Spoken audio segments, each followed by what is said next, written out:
अच्छा जी, हमने current affairs को देखना है। मार्च के करंट अफेयर्स, लास्ट टाइम जो फेब के करंट अफेयर्स जरा थोड़े से 27, 26 या 27 को हमने कर लिए थे। तो फेब के करंट अफेयर्स की दो तीन चीजें जो सी हैं वो हमारे पास मिस हो गई थी। उनको आप एक तो रिपीट हो जाएंगी बहुत ज्यादा चीजें। स्पोर्ट्स के से स्टार्ट कर लेते हैं फेब के हवाले से। एक तो आपको पता है फेब के अंदर आपकी जो HBL PSL है वो कंप्लीट हुई थी। तो आपने स्पोर्ट्स वाले लेक्चर के अंदर आपने सारे PSL के विनर्स लिखे हुए हैं। तो जो 2022 का विनर है HBL PSL का विनर, PSL का, ठीक है, अब तक तो सबको पता ही होगा, लाहौर कलंदर। लाहौर कलंदर विनर। और असल है रनर अप, जो फाइनल हारा उसे क्या कहते हैं, रनर अप। रनर अप ज्यादा पूछा जाता है तो वो है मुल्तान सुल्तान। ठीक है, वो क्या है, मुल्तान सुल्तान। मुल्तान सुल्तान। तो ये आप उसके अपने स्पोर्ट्स वाले लेक्चर के अंदर इसको ऐड कर सकते हैं कि मुल्तान सुल्तान जो सा है वो रनर अप था। और उसके बाद जो सा है आपका लाहौर कलंदर ने PSL 2022 जो सा है उसका टाइटल विन किया। जैसे हमें पता है कि 2021 के अंदर मुल्तान सुल्तान ने जीता था। उससे पीछे कराची ने जीता था। उससे पीछे अगर हम जाएं तो हमारे पास कोयटा थी, फिर इस्लामाबाद थी, फिर पिशावर थी, फिर हमारे पास इस्लामाबाद थी। तो ये सारी आपने चीजें देखी हैं। उसके बाद अगेन एक चीज रिपीट कर देता हूँ, 21st grand slam winner, grand slam winner, ये भी रिपीट हो जाएगा आपका। तो ग्रैंड स्लैम जो है इसको हमने देख चुका था, हमने हमने करेक्शन भी कर ली थी। ग्रैंड स्लैम को 4 हमारे पास चैंपियंस जो टूर्नामेंट्स होते हैं, ऑस्ट्रेलियन ओपन, विमिल्डन, US, और जो सा है आपका विमिल्डन हो गया, US हो गया, ऑस्ट्रेलियन हो गया और फ्रेंच ओपन हो गया। तो जो इनमें से ये चारों टूर्नामेंट जो भी जीतता है, एक बंदा कोई एक तो हर इन सर चारों टूर्नामेंट्स को क्या कहा जाता है, इनको कहा जाता है ग्रैंड स्लैम। तो राफेल नडाल साहब जोन से हैं, उन्होंने अभी जीता। राफेल नडाल साहब, जिनका ताल्लुक कहाँ से है, स्पेन से है। तो इन्होंने इन्होंने कौन सा भी जीता है, 2022 का, 2022 का Australian open. Australian open Australia के अंदर खेला गया, ऑस्ट्रेलियन ओपन, ठीक है। तो ऑस्ट्रेलियन ओपन जीता, जिसके बाद से अब इनकी तादाद ग्रैंड स्लैम की 21 हो गई। वरना इससे पहले ये रॉजर फेडरर और जोकोविच साहब जो हैं ये 20-20 के ऊपर टाए थे, बराबर थे इनके, ठीक है। तो ग्रैंड स्लैम इन्होंने विन किया।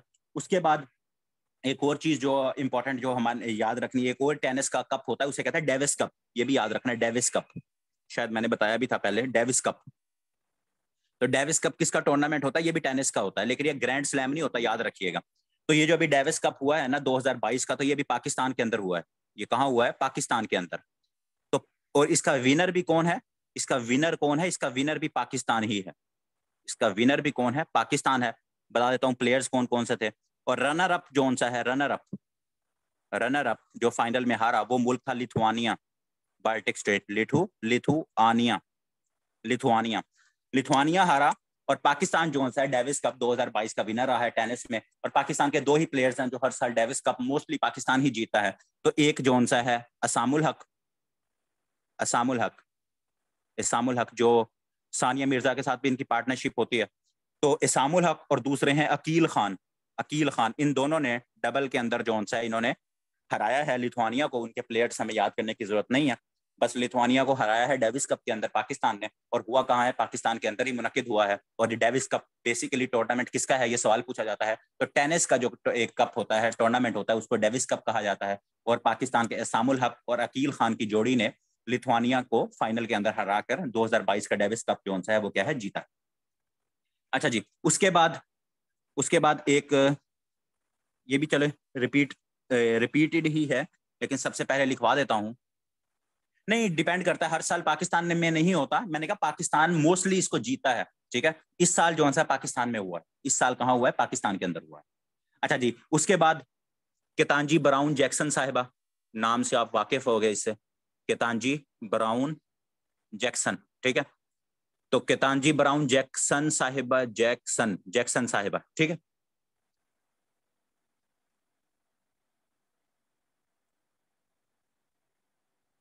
टेनिस ही है ना, टेनिस ही है, इतनी डिटेल में क्या जाना। कितांजी ब्राउन जैक्सन साहिबा हम देख चुके हैं कि फर्स्ट ब्लैक वुमेन जज of supreme court of USA। इसको, कितांजी ब्राउन जैक्सन साहिबा को जो बाइडन ने नॉमिनेट किया है, हमने अभी यूएस हिस्ट्री में देखा कि सुप्रीम कोर्ट के, यूएस की सुप्रीम कोर्ट के अंदर कितने जज होते हैं, 9 जज होते हैं, और उनको नॉमिनेट कौन करता है? उनको नॉमिनेट उनका प्रेसिडेंट करता है। और वो कब तक प्रेसिडेंट, वो कब तक उनकी टेन्योर रहता है? जब तक वो जिंदा रहते हैं, जब तक वो खुद इस्तीफा ना दें या उनकी डेथ ना हो जाए, सुप्रीम कोर्ट के जज जो यूएस से, अमेरिका के हैं, वो रहते हैं। तो अभी केतानजी ब्राउन जैक्सन साहिबा, ये पहली ब्लैक वुमेन है, पहली ब्लैक वुमेन है जिनको जो बाइडन ने नॉमिनेट किया है, और ये पहली दफा तारीख में होगा कि कोई ब्लैक वुमेन सुप्रीम कोर्ट की 1 ऑफ द 9 जजेस में ये आएंगी। तो ये आप लोगों का दोबारा ये रिपीट हो गया।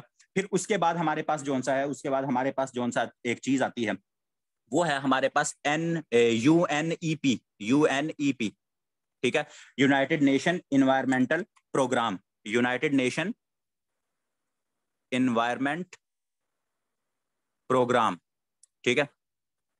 ये एक यूनाइटेड नेशन की इन्वायरमेंट के हवाले से एक एजेंसी है, यूनाइटेड नेशन इन्वायरमेंटल प्रोग्राम। 1972 के अंदर ये बनी थी, अगर लिखना हो किसी ने। लेकिन इंपॉर्टेंट जो इसके हवाले से पूछा जाता है, हेडक्वार्टर इसका नायरोबी के अंदर है। नायरोबी, नायरोबी, नायरोबी जो कि कीनिया का कैपिटल है, नायरोबी कीनिया, ठीक हो गया। तो 1972 के अंदर ये बनी थी, यूएन की एक ऑर्गेनाइजेशन है इन्वायरमेंट के हवाले से। तो ये क्यों इंपॉर्टेंट है? ये इसलिए इंपॉर्टेंट है कि जो पाकिस्तान का एक प्रोजेक्ट है, खान साहब जो हमारी पीटीआई गवर्नमेंट है, उनका फ्लैगशिप प्रोजेक्ट है, जिसे कहते हैं 10 बिलियन ट्री सुनामी प्रोजेक्ट, ठीक है। एक पहला उनका प्रोजेक्ट था 1 बिलियन, अब जो उन्होंने रिसेंटली स्टार्ट किया है वो है 10 बिलियन ट्री सुनामी प्रोजेक्ट। और इनकी डेट भी पूछी गई थी कि कब ये स्टार्ट हुआ था, तो ये सितंबर 2018 के अंदर स्टार्ट हुआ था पूरे मुल्क के अंदर। 10 अरब जोन से पहले क्या था, 1 बिलियन ट्री सुनामी प्रोजेक्ट, जो उन्होंने केपी में और पहले शुरू किया था। लेकिन जो 10 बिलियन ट्री सुनामी प्रोजेक्ट है, जो कि सितंबर 2018 के अंदर शुरू किया था, तो उसको बहुत ज्यादा इन्होंने अप्रिशिएट किया है यूएनईपी ने, और उन्होंने कहा कि पूरी दुनिया को भी इसी प्रोजेक्ट के हवाले से सीखना चाहिए। और इसके हवाले से क्या है, उन्होंने बहुत ज्यादा मतलब तारीफों के पुल बांधे हैं। तो ये इस हवाले से यूएनईपी का भी तस्करा हो गया। और पता आपको अगर पूछा जाए कि इसका हेडक्वार्टर वगैरह कहाँ है, तो नैरोबी के अंदर। और इसने अभी, और साथ ही 10 बिलियन सुनामी जो है उसका भी आपके इसके साथ तस्करा हो गया। उसके बाद हमने देखा था जो फेब के हमारे करंट अफेयर्स थे, उसके अंदर हमने देखा था कि 24 फरवरी को क्या हुआ था। 24 फरवरी को यूक्रेन के ऊपर रशिया ने हमला कर दिया था, ठीक है। यूक्रेन और रशिया की थोड़ी सी बात कर लेते हैं कि उसमें क्या क्या कहते हैं प्रोग्रेस चल रही है। यूक्रेन के ऊपर किसने हमला किया था? रशिया के ऊपर, ठीक है। तो इसके हवाले से इनकी जो जंग चल रही है, यूक्रेन रशिया वार, 24 फेब को ऑफिशियली उन्होंने हमला किया। अच्छा, इसमें 2-3 चीजें याद रखनी है जो हमने, एक तो जो उन्होंने हमला किया, बाकी उनके जैसे व्लादिमीर ज़ेलेंस्की साहब है, उनके प्रेसिडेंट का नाम देखा था, कीव जोन है उनका कैपिटल है, ये सारी चीजें हम देख चुके हैं। तो 3 शहरों के आपने नाम याद रखने हैं। ओडिशा, ओडिशा के बाद अगर हम बात करें मैरियोपोल, मैरियोपोल और खारकीव, ये 3 शहर हैं जहां सबसे ज्यादा लड़ाई हो रही है। मैरियोपोल के अंदर एक हॉस्पिटल था जिसके ऊपर रशिया ने बमबारी की, बहुत सारे लोग जोन से हैं, और जिसकी बहुत ज्यादा कंडेमनेशन भी हुई।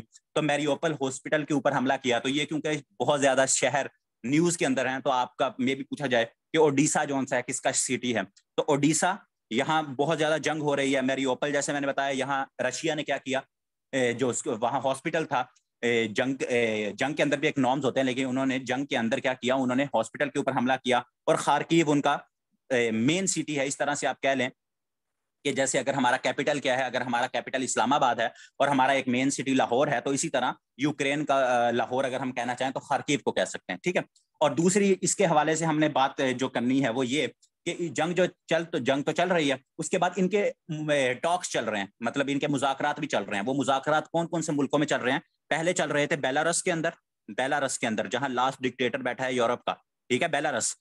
पहले बेलारस में चल रहे थे, और अभी इस मंथ के एंड के अंदर अब कहाँ टॉक्स हो रहे हैं? टर्की के अंदर।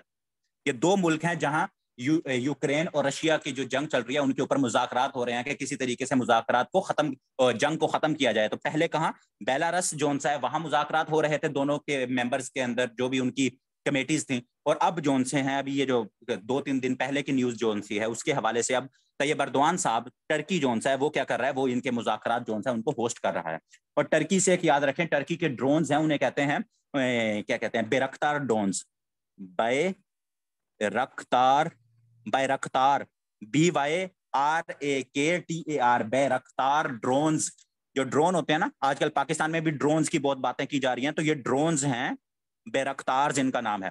तो ये जो उनसे हैं, ये बैरक्तार ड्रोन्स की आजकल दुनिया में बड़ी मांग हो गई है यूक्रेन और इस जंग की वजह से, क्योंकि यूक्रेन ने ये ड्रोन्स खरीदे टर्की से, बैरक्तार ड्रोन्स, और जिनकी वजह से यूक्रेन ने अभी तक रशिया को रेजिस्ट किया हुआ है। और ये बैरक्तार ड्रोन्स ही हैं जिनके बारे में खबर आ रही है कि पाकिस्तान भी खरीदना चाहता है, यूएई ने भी खरीदे हैं, और भी बहुत सारे मुल्क जो उनसे हैं। तो ये बैरक्तार ड्रोन्स जो उनसे हैं, क्योंकि ड्रोन टेक्नोलॉजी के मामले में टर्की बहुत आगे है और बहुत सारे मुल्क ड्रोन्स खरीदते हैं। तो इस जंग के अंदर बैरक्तार ड्रोन्स, क्योंकि जब भी जंग के ऊपर आप एनालिसिस करोगे, आप कहोगे कि रशिया ने इतनी देर तक यूक्रेन ने इतनी देर तक रशिया को होल्ड कैसे किया। तो वन ऑफ द रीजन उसमें ये थी, एक तो अर्बन वारफेयर के शहरों के अंदर जंग चली गई। जब भी जंग शहरों के अंदर चली जाती है तो उसको जीतना बड़ा मुश्किल हो जाता है, ठीक है। तो दूसरी जो सी वजह थी वो ये ड्रोन्स थे। ड्रोन्स क्योंकि बड़े ये हैवी लाइट वेट होते हैं, इनकी आवाज बहुत कम है, ये लो एल्टीट्यूड पे भी उड़ते हैं, ऊपर भी जाते हैं, और जिसकी वजह से ये नजर नहीं आते, और रशिया को जिनकी वजह से बहुत ज्यादा नुकसान उठाना पड़ा ये बैरक्तार ड्रोन्स की वजह से, जो कि टर्की प्रोड्यूस करता है। तो इनके बारे में भी आपसे सवाल पूछा जा सकता है।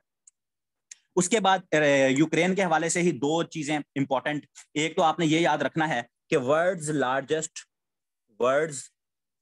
लार्जेस्ट कार्गो एयरक्राफ्ट, कार्गो जो होता है जो सामान लेकर जहाज जाते हैं ना, जैसे पाकिस्तान का वो सी समथिंग कुछ है, मुझे नाम भूल गया, एयरक्राफ्ट, ठीक है। दुनिया का सबसे बड़ा जो कार्गो का एयरक्राफ्ट है ना, वो यूक्रेन के अंदर है। ये पहले भी बड़ा पुराना सवाल है। तो उसका नाम है एंटोव AN 225 मरिया, ये इसका पूरा नाम है। ये दुनिया का, ये जनरल नॉलेज का इम्तियाज शायद की किताबों में और पहले भी बड़े सवाल पूछे गए हैं कि दुनिया का सबसे बड़ा कार्गो जो एयरक्राफ्ट है उसका नाम बताओ। तो उसका नाम एंटोव मरिया जो है, ये पूछा जाता था। ये एंटोव मरिया, ये दोनों।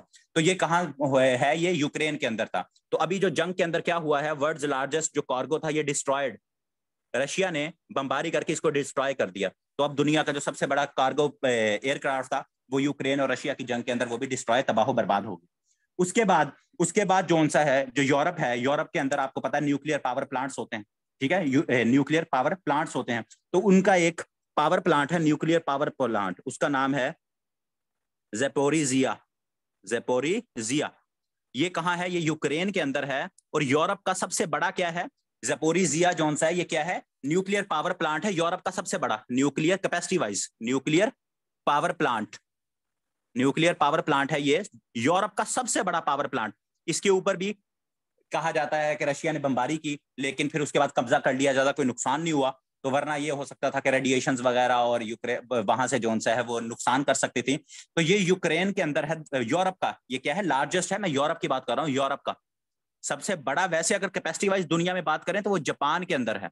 वो कहाँ है? दुनिया का सबसे बड़ा जो है आपका जो न्यूक्लियर पावर प्लांट है कैपेसिटी वाइज, वो कहाँ है? वो है आपका जापान के अंदर। उसका नाम है काशी वजाकी, ठीक है, काशी वजाकी। और आगे आई थिंक, बल्कि पूरा ही लिख देता हूं, काशी वजाकी करीवा।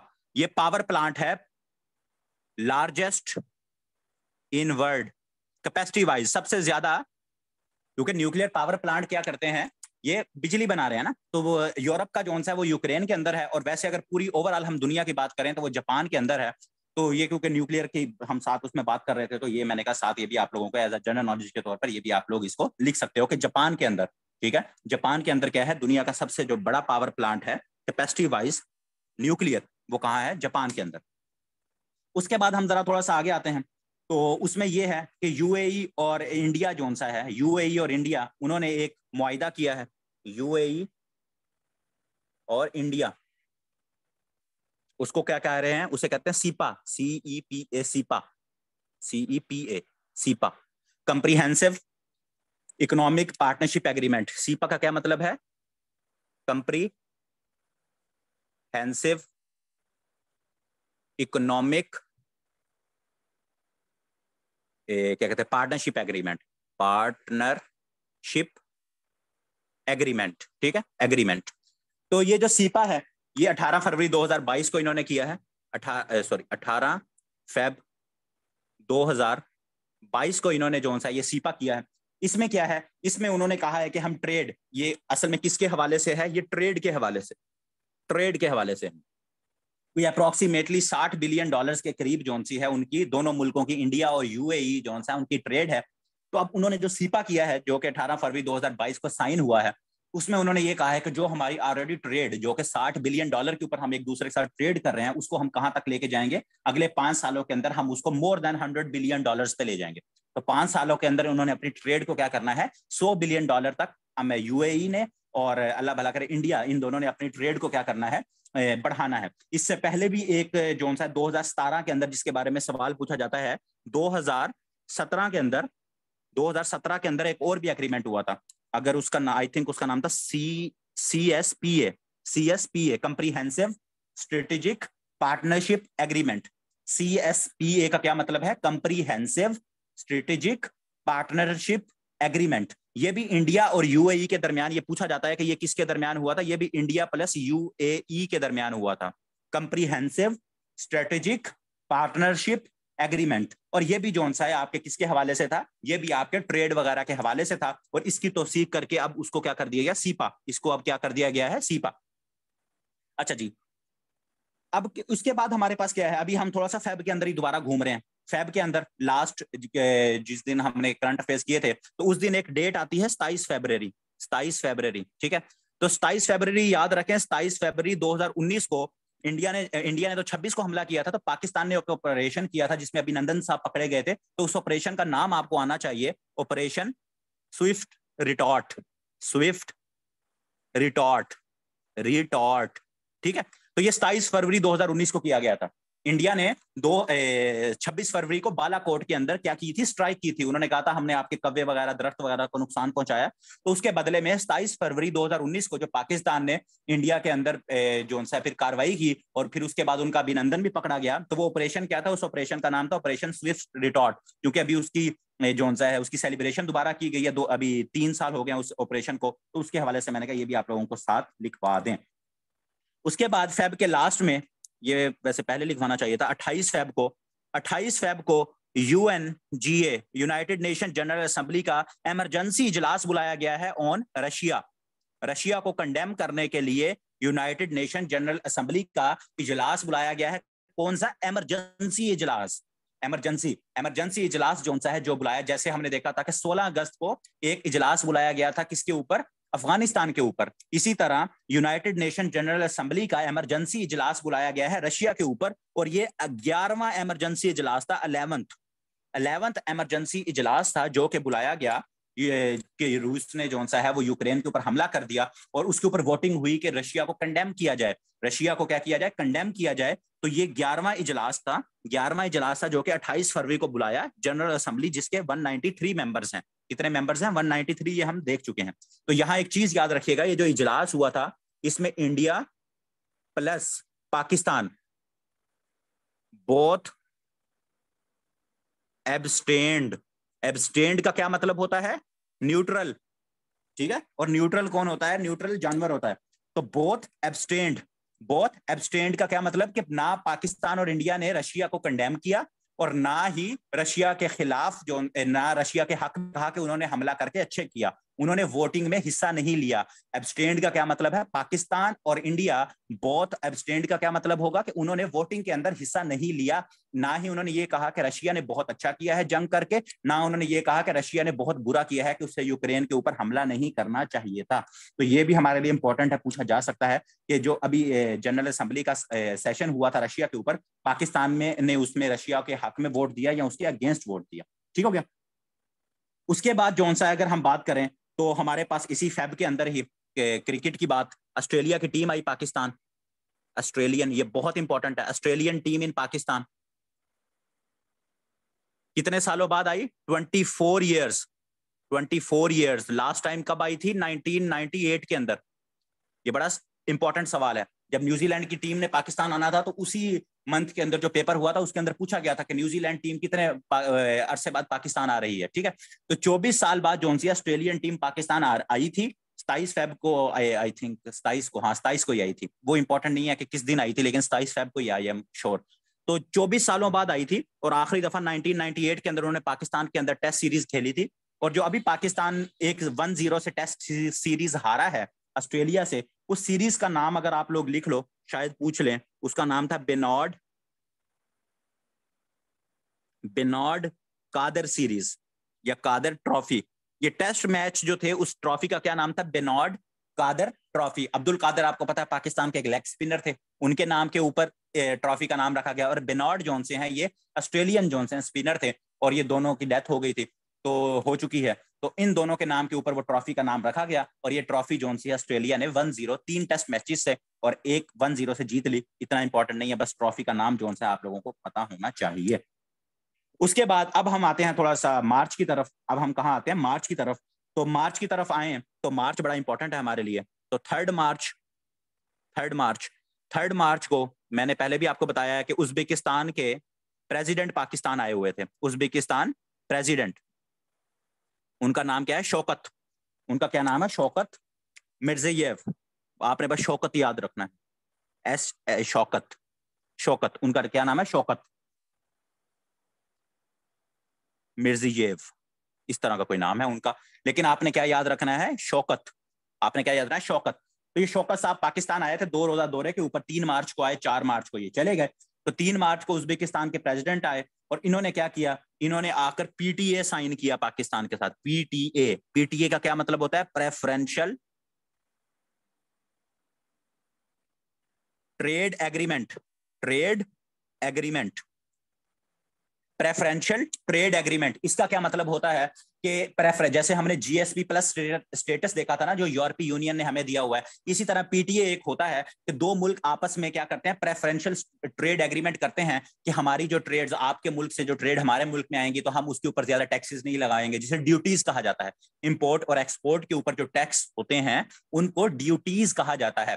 तो इस तरह वो कहते हैं कि हम ड्यूटीज कम कर देंगे, ताकि आपके लोग जो उनसे हैं, आपके मुल्क में जो, आपके मुल्क से जो चीजें आ रही हैं, वो ज्यादा से ज्यादा पाकिस्तान या दूसरे मुल्क में जा सकें। अगर पाकिस्तान उज्बेकिस्तान में भेजेगा, तो ये जो सी एक इंपॉर्टेंट चीज थी कि पाकिस्तान, और अभी रिसेंटली कौन सा मुल्क के साथ पाकिस्तान ने पीटीए जो सा है एग्रीमेंट वो साइन किया है? तो वो उज्बेकिस्तान है, उनके प्रेसिडेंट यहाँ आए हुए थे। तो ये भी गैस से माला माल मुल्क है, तो इस वजह से पाकिस्तान ने इनके साथ पीटीए जो सा है वो क्या किया है? वो साइन किया है।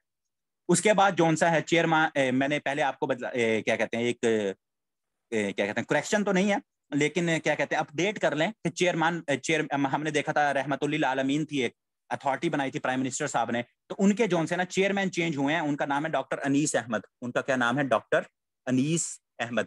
पहले एजाज अकरम साहब थे, एजाज अकरम साहब। तो डॉक्टर अनीस अहमद जो से हैं वो न्यू चेयरमैन है रहमतुल्लिल आलमीन के, न्यू चेयरमैन, जो अथॉरिटी बनाई है प्राइम मिनिस्टर साहब ने, कि पाकिस्तान के अंदर जो सारी माशी खराबियां हैं और उन सारी चीज़ों को देखेगी। तो ये न्यू चेयरमैन है रहमतुल्लिल आलमीन के, जो कि प्राइम मिनिस्टर साहब ने एक न्यू अथॉरिटी जो है वो बनाई है। तो उसके लिए ये आप लोगों को ये भी इंपॉर्टेंट है। उसके बाद हमारे पास एक मीटिंग होती है, उसे कहते हैं कि, क्या कहते हैं उसको? चलो लिख लो। उसे कहते हैं कि permanent commission of Indus on Indus water. Permanent permanent commission on Indus water. ये कमीशन बना हुआ है इंडस वाटर के ऊपर। जब हम पाकिस्तान अफेयर्स पढ़ेंगे तो वहां देखेंगे कि इंडस वाटर ट्रीटी हुई थी 1960 के अंदर, जिसको वर्ल्ड बैंक ने क्या किया था? ओवरसी किया था, उसके अंडर हुई थी। तो ये उसके अंडर, उसी ट्रीटी के अंदर, जो 1960 के अंदर ट्रीटी हुई थी वर्ल्ड बैंक की, वर्ल्ड बैंक ने करवाई थी पाकिस्तान और इंडिया के दरमियान, तो उसके तहत ये परमानेंट कमीशन बनाया गया था 1960 के अंदर। और इसका क्या मकसद था? इसका मकसद ये था कि आफ्टर एवरी वन ईयर ये कमीशन जो सा है ये बैठेगा, ये कमीशन बैठेगा, और जो कि डैम्स वगैरह एक दूसरे के क्या कहते हैं वहां बन रहे हैं, कोई पानी का मसला है, तो वो उसके ऊपर जो मामलात हैं वो क्या करेगा? वो ठीक करेगा। तो ये हर साल तो मिलनी थी, लेकिन नहीं मिली। तो इस दफा इसका भी पाकिस्तान के अंदर ये मिले हैं कमिश्नर्स दोनों। इंडिया की तरफ से भी कमिश्नर्स आए हुए थे, और पाकिस्तान के तो यहाँ ही होंगे। तो पाकिस्तान के रिप्रेजेंटेशन मेहर अली शाह साहब कर रहे थे, जो पाकिस्तान के कमिश्नर थे। उनका क्या नाम था? मेहर अली शाह। मेहर अली शाह। और ये 17th मीटिंग थी। ये कौन सी थी? 17वीं। वैसे तो मैंने क्या कहा कि हर साल इसने मिलना था, लेकिन आपको पता पाकिस्तान के हालात जब भी खराब हो जाते हैं तो फिर जरा चीजों को नहीं, मतलब पाकिस्तान और इंडिया के हालात खराब हो जाते हैं तो फिर उनको रोक देते हैं। तो अभी ये पाकिस्तान आए और इन्होंने डिस्कशन की कि जो जो से दरिया हैं उनके ऊपर आप क्या डैम्स बना रहे हैं। पाकिस्तान ने अपनी अपनी वो क्या कहते हैं रिकमेंडेशंस दी कि आप यहाँ से ना करें। उन्होंने ये कहा कि आप इस तरह से चीजों को देखें। तो ये इंडस वाटर ट्रीटी के हवाले से था कि एक कमीशन बना है और उस कमीशन की अभी रिसेंटली जो मीटिंग हुई है वो कहाँ हुई है, वो पाकिस्तान के अंदर हुई है। और अब नेक्स्ट जो मीटिंग होगी अगले साल अगर इंशाल्लाह हुई तो वो जो सा आपकी कहाँ होगी, वो इंडिया के अंदर होगी। उसके बाद एक आपका ऑर्गेनाइजेशन तो नहीं कह सकते, इंटरनेशनल इंस्टीट्यूट है, इंटरनेशनल इंस्टीट्यूट है फॉर जस्टिस।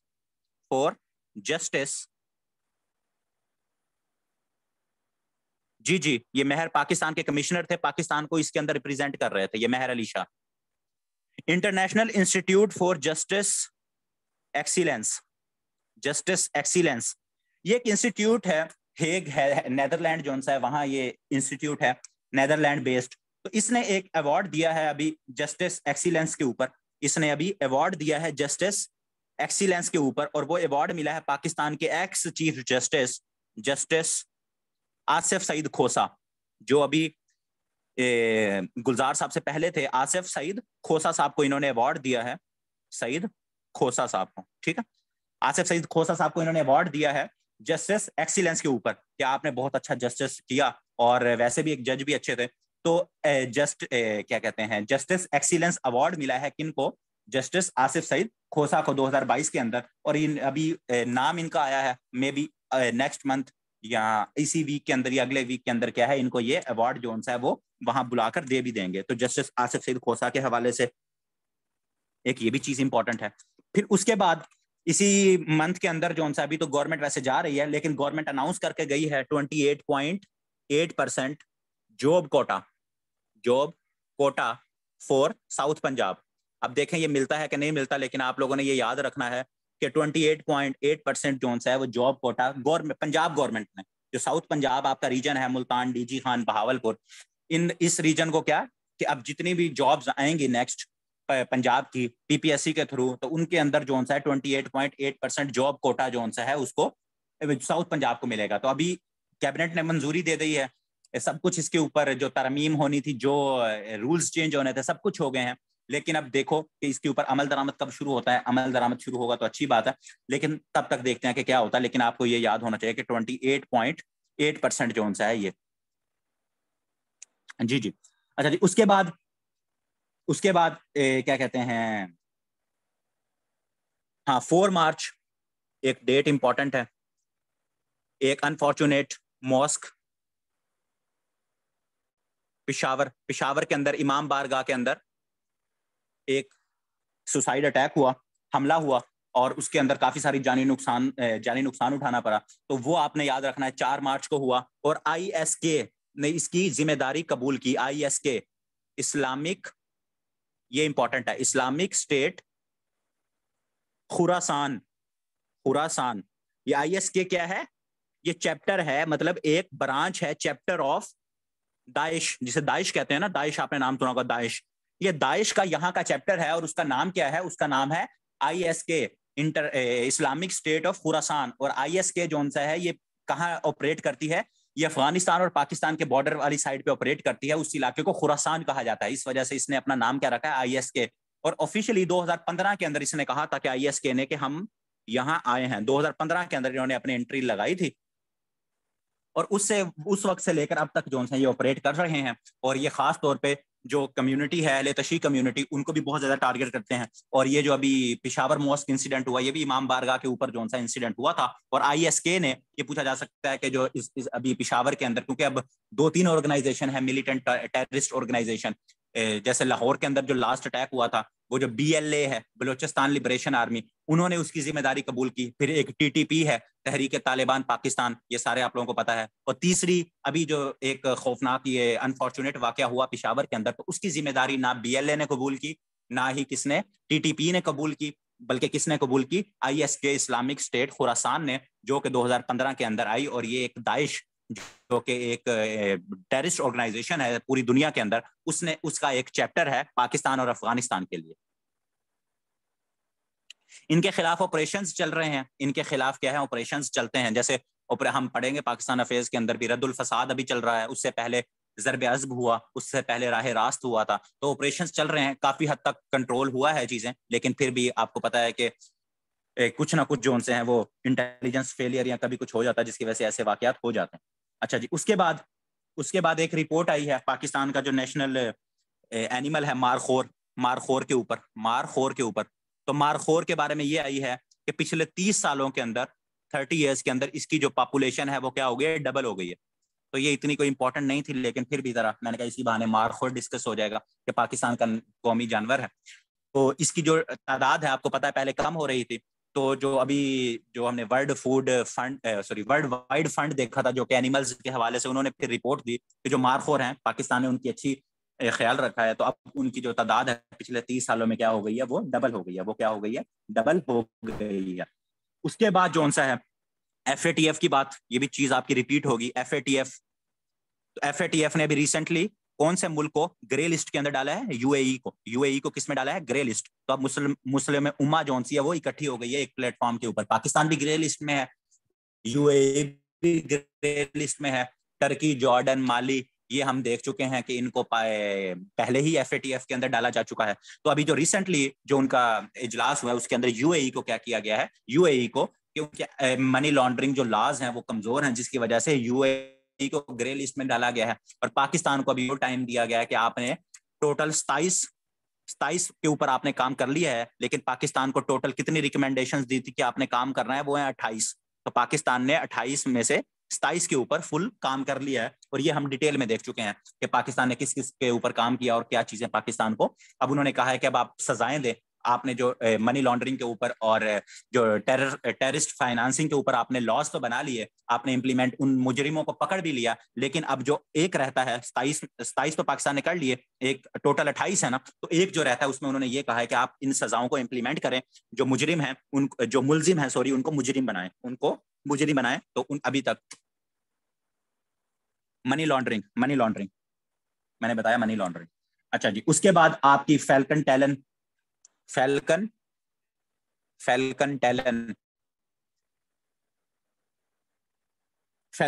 क्या है?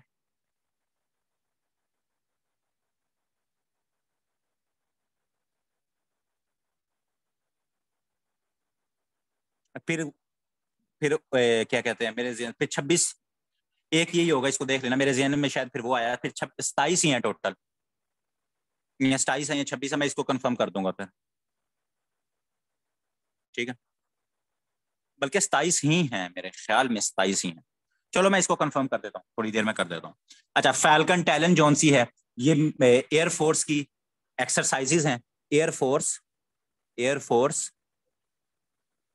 एक्सरसाइजेज, जो मिलिट्री एक्सरसाइज होती हैं किस किस के दरमियान, USA, अमेरिका के दरमियान और पाकिस्तान के दरमियान। तो ये भी सवाल इंपॉर्टेंट है, पूछा जा सकता है कि फाल्कन टैलेंट 2022 के अंदर ये अभी रिसेंटली कंक्लूड हुई है एक्सरसाइजेज। तो ये कौन कौन से दो मुल्कों के दरमियान हुई हैं? तो पाकिस्तान के दरमियान, और जो आपका अल्लाह भला करे दूसरे कौन से हैं, पाकिस्तान और अमेरिका, उनके दरमियान ये जो मिलिट्री एक्सरसाइजेज हैं ये कंक्लूड हुई हैं। तो ये भी हमारे लिए इंपॉर्टेंट है। उसके बाद हमारे पास जरा थोड़ी सी कोविड के ऊपर बात करते हैं। तो कोविड के ऊपर अगर हम बात करें, कोविड के ऊपर, तो कोविड के हवाले से एक तो पाकिस्तान ने के अंदर 100 मिलियन मतलब 10 करोड़ लोग जो उनसे हैं वो क्या है, पाकिस्तान की बात कर रहा हूं, फुली वैक्सीनेट हो चुके हैं। 100 मिलियन पीपल जो से हैं वो क्या है, ऑफिशियली फुली वैक्सीनेटेड हो चुके हैं, उनको वैक्सीनेशन लग चुकी है। और 127 मिलियन 127 मिलियन लोग ऐसे हैं जिनको एटलीस्ट 1 डोज तो लगी है, एटलीस्ट 1 डोज लगी है। पाकिस्तान की बात कर रहा हूं, ठीक हो गया। तो ये आपने याद रखना है। उसके बाद एक डेट इंपॉर्टेंट है, वो है 16 मार्च 2022। 16 मार्च 2022 को क्या हुआ है, 16 मार्च 2022 को removed all Covid restrictions. Pakistan ने जितनी कोविड की रिस्ट्रिक्शंस थी वो रिमूव कर दी हैं। मतलब मास्क पहनना, सोशल डिस्टेंसिंग, ये जितनी रिस्ट्रिक्शंस थी जो कि कोविड-19 की वजह से, तो पाकिस्तान ने ऑफिशियली 16 मार्च को क्या किया है, 16 मार्च को जितनी कोविड रिस्ट्रिक्शंस थी उनको क्या किया, उनको खत्म कर दिया। और साथ ही ये वैसे तो बाद में बनता है 2022, सॉरी 2022 चल रहा है, 2022 2022, अच्छा 2022 को उन्होंने क्या किया, खत्म कर दिया। और दूसरा एनसीओसी जो सा था, national command and operation centre, national command and operation centre जो सा है आपका एनसीओसी, ये 31 मार्च 2022 को इसको भी क्लोज कर दिया गया। ये भी क्लोज हो गया है 31 मार्च 2022 को ऑफिशियली। क्यों? एनसीओसी बनाया गया था आपका अप्रैल 2020 के अंदर, अप्रैल 2020 के अंदर, के इसमें कोविड के हवाले से ये सारा मॉनिटरिंग करेगा। और किसके, इसका सरबराह कौन था? इसका सरबराह असद उमर साहब थे। इसके सरबराह ये हम पहले देख चुके हैं। तो एनसीओसी जो है इसको ऑफिशियली, क्योंकि 16 मार्च को पाकिस्तान ने कहा कि अब हमारे कोविड के केसेस कम हो गए हैं, खत्म हो गए हैं, तो सब जब रिस्ट्रिक्शंस खत्म हो गई तो साथ उन्होंने कहा कि अब एनसीओसी की भी जरूरत नहीं है। अब कोविड के रिलेटेड कोई मसला होगा तो वो जो एनआईएच है, नेशनल इंस्टीट्यूट ऑफ हेल्थ है पाकिस्तान का, एनआईएच, अब जितने मामलात हैं वो एनआईएच देखेगा, national institute of health of Pakistan. ये पाकिस्तान का इंस्टीट्यूट ऑफ हेल्थ है। उन्होंने कहा अगर अब कोविड के रिलेटेड कोई मसला आएगा भी तो हमें एक स्पेसिफिक वो बनाने की जरूरत नहीं है, और हमें जो सा एनआईएच ही उसको हैंडल कर लेगा। और साथ एक चीज लिख लें, अभी तक टोटल जो सा है 6 मिलियन कितने होते, 60 लाख, 6 मिलियन, पूरी दुनिया के अंदर 6 million people died due to Covid. ठीक है, तो ये सवाल अभी रिसेंटली पूछा भी गया था, और अभी 6 मिलियन अभी ही क्रॉस हुए हैं, क्योंकि जब ये सवाल पूछा गया था तो तब 5.8 मिलियन जो हैं वो पीपल कोविड 19 की वजह से पूरी दुनिया के अंदर उनकी डेथ हुई थी।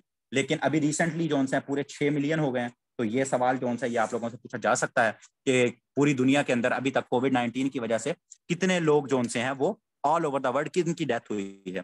तो 6 मिलियन यानी 60 लाख लोग जो हैं वो कोरोना वायरस से क्या हुई है, उनकी कोरोना वायरस से उनकी डेथ हुई है। उसके बाद एक नाम आपने याद रखना है, उनका नाम है रदवा हेल्मी। उनका क्या नाम है? RAD, रदवा हेल्मी, HELME, हेल्मी।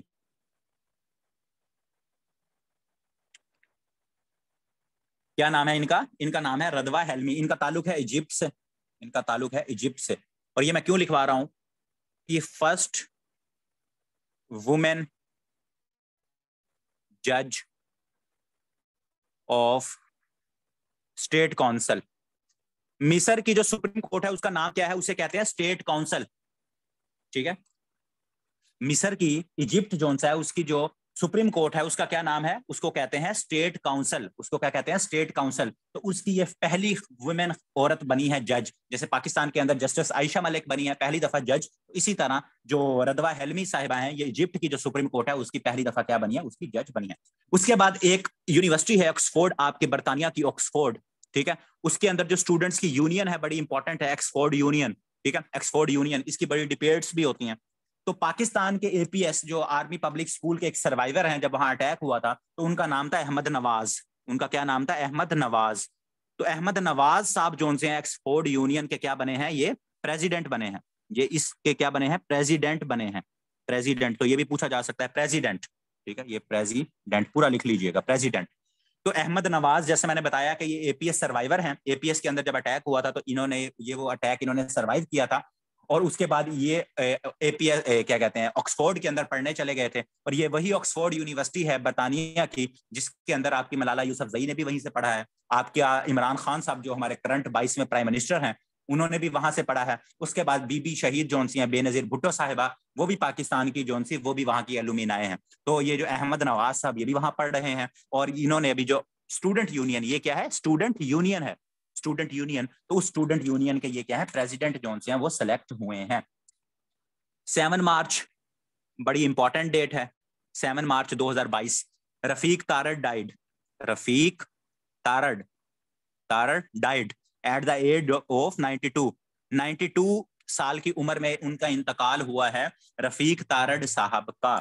रफीक तारड़ साहब जो से हैं, इनका इंतकाल कब हुआ? 92 ईयर्स की एज के अंदर 7 मार्च 2022 को इनका इंतकाल हुआ।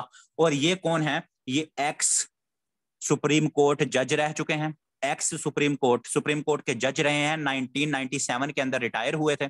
और ये कौन रहे हैं? एक्स प्रेसिडेंट ऑफ पाकिस्तान भी रहे हैं, एक्स प्रेसिडेंट ऑफ पाकिस्तान भी रहे हैं। 1997 के अंदर ये जज से रिटायर हुए और 1998 के अंदर ये क्या है, पाकिस्तान के सदर बन गए। और उसके बाद ये पाकिस्तान के सदर कब तक रहे, 2001 तक रहे। ठीक है, तो ये जब ये भी इंपॉर्टेंट है क्योंकि अभी रिसेंटली इनकी डेथ हुई है, तो इनके हवाले से कुछ ना कुछ पूछा जा सकता है कि, लेकिन ये याद रखना है कि ये जज तो पाकिस्तान के रहे ही रहे हैं, ये उसके साथ पाकिस्तान के प्रेसिडेंट भी रहे हैं। नवाज शरीफ साहब के दौर के अंदर जब पाकिस्तान ने एटमी धमाके किए थे, तो तब पाकिस्तान के जो, नहीं तब ये नहीं थे जज वैसे, तो सॉरी तब वो नहीं थे, बल्कि 1998 ना, हाँ मई के अंदर पाकिस्तान ने हमला किया, तो ये जनवरी 1998 के अंदर पाकिस्तान के प्रेसिडेंट बने थे रफीक तारड़ साहब, जनवरी 1998 के अंदर।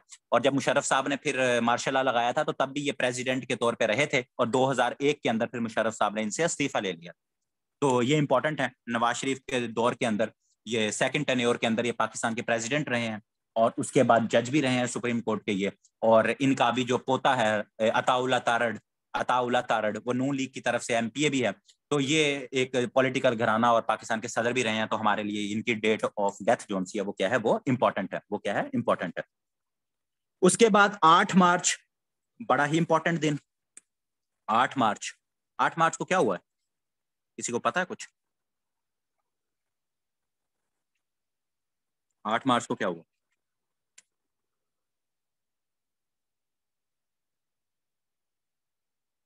शाबाश। तो 8 मार्च क्या है आपका? Women day. विमेन डे, एक तो 8 मार्च हो गया विमेन डे के हवाले से, ठीक हो गया, विमेन डे के हवाले से। दूसरा 8 मार्च आपका जो इंपॉर्टेंट है, जो दूसरा असल आपका 8 मार्च इंपॉर्टेंट है, वो है आपका vote of no confidence. Vote of no confidence, अदमे एतमाद, वोट ऑफ नो कॉन्फिडेंस। अच्छा जी, अब हम देखते हैं वोट ऑफ नो कॉन्फिडेंस साहब क्या है। According to article 95, vote of no confidence पेश कैसे, किस आर्टिकल के तहत vote of no confidence prime minister के खिलाफ पेश किया जाता है? आर्टिकल 95 के तहत, आर्टिकल 95 ऑफ पाकिस्तान कॉन्स्टिट्यूशन, उसमें वोट ऑफ नो कॉन्फिडेंस का सारा तरीकाकार बताया गया है। ठीक हो गया। अच्छा जी, अब क्या हुआ, जो 8 मार्च को मैंने बताया, 8 मार्च को वोट ऑफ नो कॉन्फिडेंस जोन सा है उसको सबमिट किया गया to national assembly. Vote of no confidence की को क्या किया गया, सबमिट किया गया, वोट ऑफ नो कॉन्फिडेंस को सबमिट किया गया, क्योंकि नेशनल असेंबली का इजलास नहीं बुलाया हुआ था। इसको समझ लेना कि नेशनल असेंबली जो सा है वो सेशन के अंदर नहीं थी, तो 8 मार्च को स्पीकर साहब को एक क्या कहते हैं, रेक्विजिशन कहा जाता है, रेक्विजिशन भेजी गई कि आप कौमी असेंबली का इजलास बुलाएं, हमने vote of no confidence submit की है आपको। और vote of no confidence submit करने के लिए 20% मेंबर्स के सिग्नेचर चाहिए होते हैं, 20% मेंबर्स के सिग्नेचर चाहिए होते हैं। और वो कितने बनते हैं? 20%, 68 मेंबर्स बनते हैं। आपकी जो कौमी असेंबली है उसमें 342 टोटल अरकान है, 342 अरकान, 342 जोन से हैं आपके नेशनल असेंबली के मेंबर्स हैं। और प्राइम मिनिस्टर बनने के लिए 172 चाहिए होते हैं, minimum required to become prime minister of Pakistan. आपको 372 में से 142 वोट जोन से हैं वो, सॉरी 342 में से 172 वोट चाहिए होते हैं if you want to become prime minister of Pakistan. और दूसरी चीज, 342 मेंबर्स में से अगर 20% मेंबर्स जो कि 68 बनते हैं, वो सिग्नेचर कर स्पीकर साहब को कह दें कि हम जोन सा है वोट ऑफ नो कॉन्फिडेंस लाना चाहते हैं, तो वोट ऑफ नो कॉन्फिडेंस जोन सा है वो आ जाएगा। तो क्या हुआ, 342 के ऐवान में से 20% लोगों ने, जो कि 68 मेंबर्स बनते हैं, उन्होंने 8 मार्च को आर्टिकल 95 के तहत नेशनल असेंबली के अंदर वोट ऑफ नो कॉन्फिडेंस जमा करवा दी। ठीक है, यहां तक आप लोगों को यह चीज क्लियर हो जानी चाहिए कि कितने मेंबर्स चाहिए होते हैं सिर्फ vote of no confidence submit करने के लिए, 20%, जो कि 68 बनते हैं, और प्राइम मिनिस्टर बनने के लिए 172। अब क्या हुआ आगे, अब उसके बाद जौन सा है, उसके बाद ये होगा, उसके बाद ये होता है कि जब वोट ऑफ नो कॉन्फिडेंस की जौन सा है जो रिक्वेस्ट है वो सबमिट कर दी जाती है, तो according to constitution of Pakistan, according to article 95 of 1973 constitution, जो स्पीकर है वो मैक्सिमम 14 डेज के अंदर कौमी असेंबली का इजलास बुलाएगा।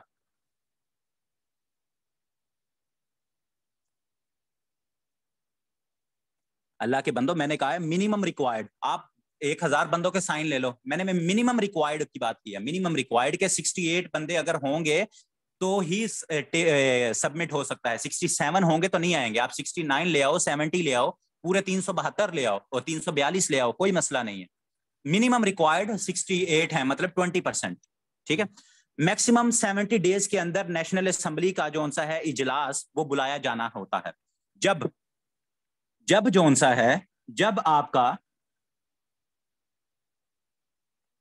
आपका नेशनल असेंबली के अंदर वोट ऑफ नो कॉन्फिडेंस को सबमिट कर दिया जाता है कि हम वोट ऑफ नो कॉन्फिडेंस 20% अरकान लिख के दे देते हैं, तो उसके बाद जो स्पीकर नेशनल असेंबली है वो 14 डेज के अंदर नेशनल असेंबली का इजलास बुलाने के पाबंद हैं। अब 8 मार्च को क्या हुआ, सबमिट हुआ और 14 डेज इजलास बुलाना था, लेकिन जो इजलास बुलाया गया वो बुलाया गया 25 मार्च को। 25 मार्च national assembly session begin start हुआ।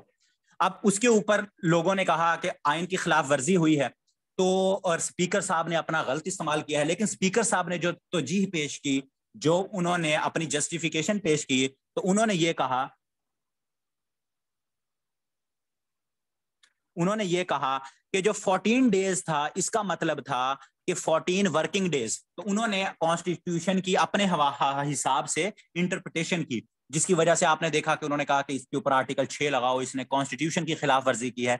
लेकिन वो चीज ये आपको पता होना चाहिए कि अगर कोई पूछ ले कि 14 डेज तो लिखा हुआ है आर्टिकल 95 के अंदर कि 14 डेज के अंदर कौमी असेंबली का इजलास बुलाया जाना है, तो स्पीकर ने 25 को क्यों बुलाया? एक तो जस्टिफिकेशन दी गई कि ओआईसी का इजलास है, और दूसरा ये कहा गया कि वो वर्किंग डेज जो हफ्ता इतवार है उसको निकाल के उन्होंने 25 को बुलाया। तो ये आपको आइडिया होना चाहिए। आपने बस ये याद रखना है कि मैक्सिमम 14 डेज के अंदर अंदर जो है कौमी असेंबली का इजलास स्पीकर ने बुलाना होता है। उसके बाद जो है पहले दिन इजलास हुआ, तो एक रिवायत है कि जब भी आपका कोई रुकने असेंबली होता है, उसकी डेथ हो, तो जब भी कौमी असेंबली का इजलास बुलाया जाता है तो उसके ऊपर फातह ख्वानी कराकर उसको इजलास को एडजर्न कर दिया जाता है, उसे मुलतवी कर दिया जाता है। तो 25 मार्च को एडजर्न हो गया सेशन। फिर क्या हुआ, 28 मार्च आई। 28 मार्च, तो 28 मार्च को vote of no confidence tabled in national assembly. पहले क्या थी, वोट ऑफ नो कॉन्फिडेंस के लिए उन्होंने इजलास बुलाने के लिए रिक्वेस्ट की थी, उसको सबमिट किया गया था। अब क्या है, टेबल्ड का क्या मतलब, उसको कौमी असेंबली के अंदर पेश किया गया। उसको पेश किया गया कौमी असेंबली के अंदर 28 मार्च को। 25 मार्च को इजलास बुलाया गया, उसके बाद इजलास मुलतवी कर दिया गया जुम्मे वाले दिन, क्योंकि उस दिन फातह ख्वानी की गई। और उन्होंने कहा कि एक रिवायत है, फातह ख्वानी करने के बाद इजलास पहले दिन नहीं होती कार्रवाई, हफ्ता इतवार छुट्टी, और आई थिंक 28 मार्च सोमवार को ही बना, तो उस दिन बुलाया गया। तो उस दिन टेबल्ड की वोट ऑफ नो कॉन्फिडेंस कौमी असेंबली के अंदर शहबाज शरीफ साहब ने, जो कि ओपोजिशन लीडर हैं। ठीक है। अब यहां सुन लो बात, यहां आपका जो आयन है, जो आपके रूल्स हैं, नॉट इंपॉर्टेंट इंपॉर्टेंट चीजों के ऊपर फोकस करो अल्लाह के बंदो। वोट ऑफ नो कॉन्फिडेंस जो सी है, वो टेबल जब हो जाती है कौमी असेंबली के अंदर, जो कि 28 मार्च को हुई, तो जब वो टेबल हो गई, अब यहां याद रखना कि कौमी असेंबली के अंदर टेबल्ड का क्या मतलब, पेश हो गई। वोट ऑफ नो कॉन्फिडेंस कौमी असेंबली के अंदर जब पेश हो जाती है, तो पेश हो जाने के बाद फिर क्या होता है, नेक्स्ट मरहला, उसके ऊपर वोटिंग, उसके ऊपर क्या होती है, वोटिंग। और वोटिंग के लिए कानून क्या कहता है, रूल्स क्या कहते हैं, आइन क्या कहता है कि not before 3 days, not after 7 days। 28 मार्च को vote of no confidence table हो गई कौमी असेंबली के अंदर। तो जब वो टेबल हो जाती है, उसके 3 दिन तक आप वोटिंग नहीं करवा सकते। 3 दिन से पहले, 3 दिन तक नहीं, नॉट बिफोर, तीसरे दिन करवा सकते हो।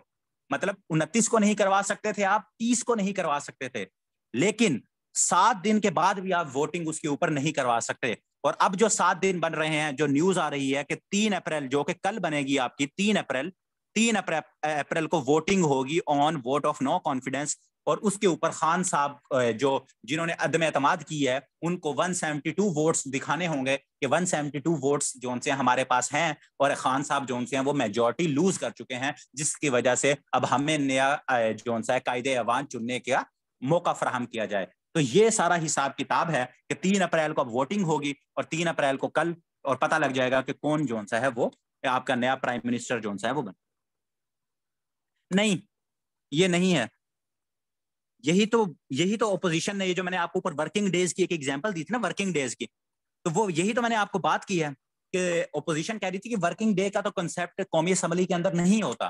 तो स्पीकर ने ये किस तरह से अपना इख्तियार इस्तेमाल कर लिया, वो मैंने बताया कि जो उन्होंने जस्टिफिकेशन दी वर्किंग डेज की, ठीक है, वैसे तो छुट्टी होती है ना, लेकिन कौमी असम्बली का इजलास तो बुलाया जा सकता था, लेकिन ये स्पीकर की जस्टिफिकेशन थी, लेकिन इजलास वर्किंग डे पे भी बुलाया जा सकता है। अच्छा जी, उसके बाद अगर हम वोट ऑफ नो कॉन्फिडेंस के हवाले से 2-3 चीजें, उम्मीद है ये आपको समझ आ गई होगी। तो अभी तक कोई भी प्राइम मिनिस्टर जो से हैं पाकिस्तान के, no prime minister ousted by vote of no confidence, किसी को भी वोट ऑफ नो कॉन्फिडेंस के तहत नहीं निकाला गया। 2 वजीर आजम है जिनके खिलाफ अभी तक वोट ऑफ नो कॉन्फिडेंस आई है, एक आपके शौकत अजीज साहिब हैं।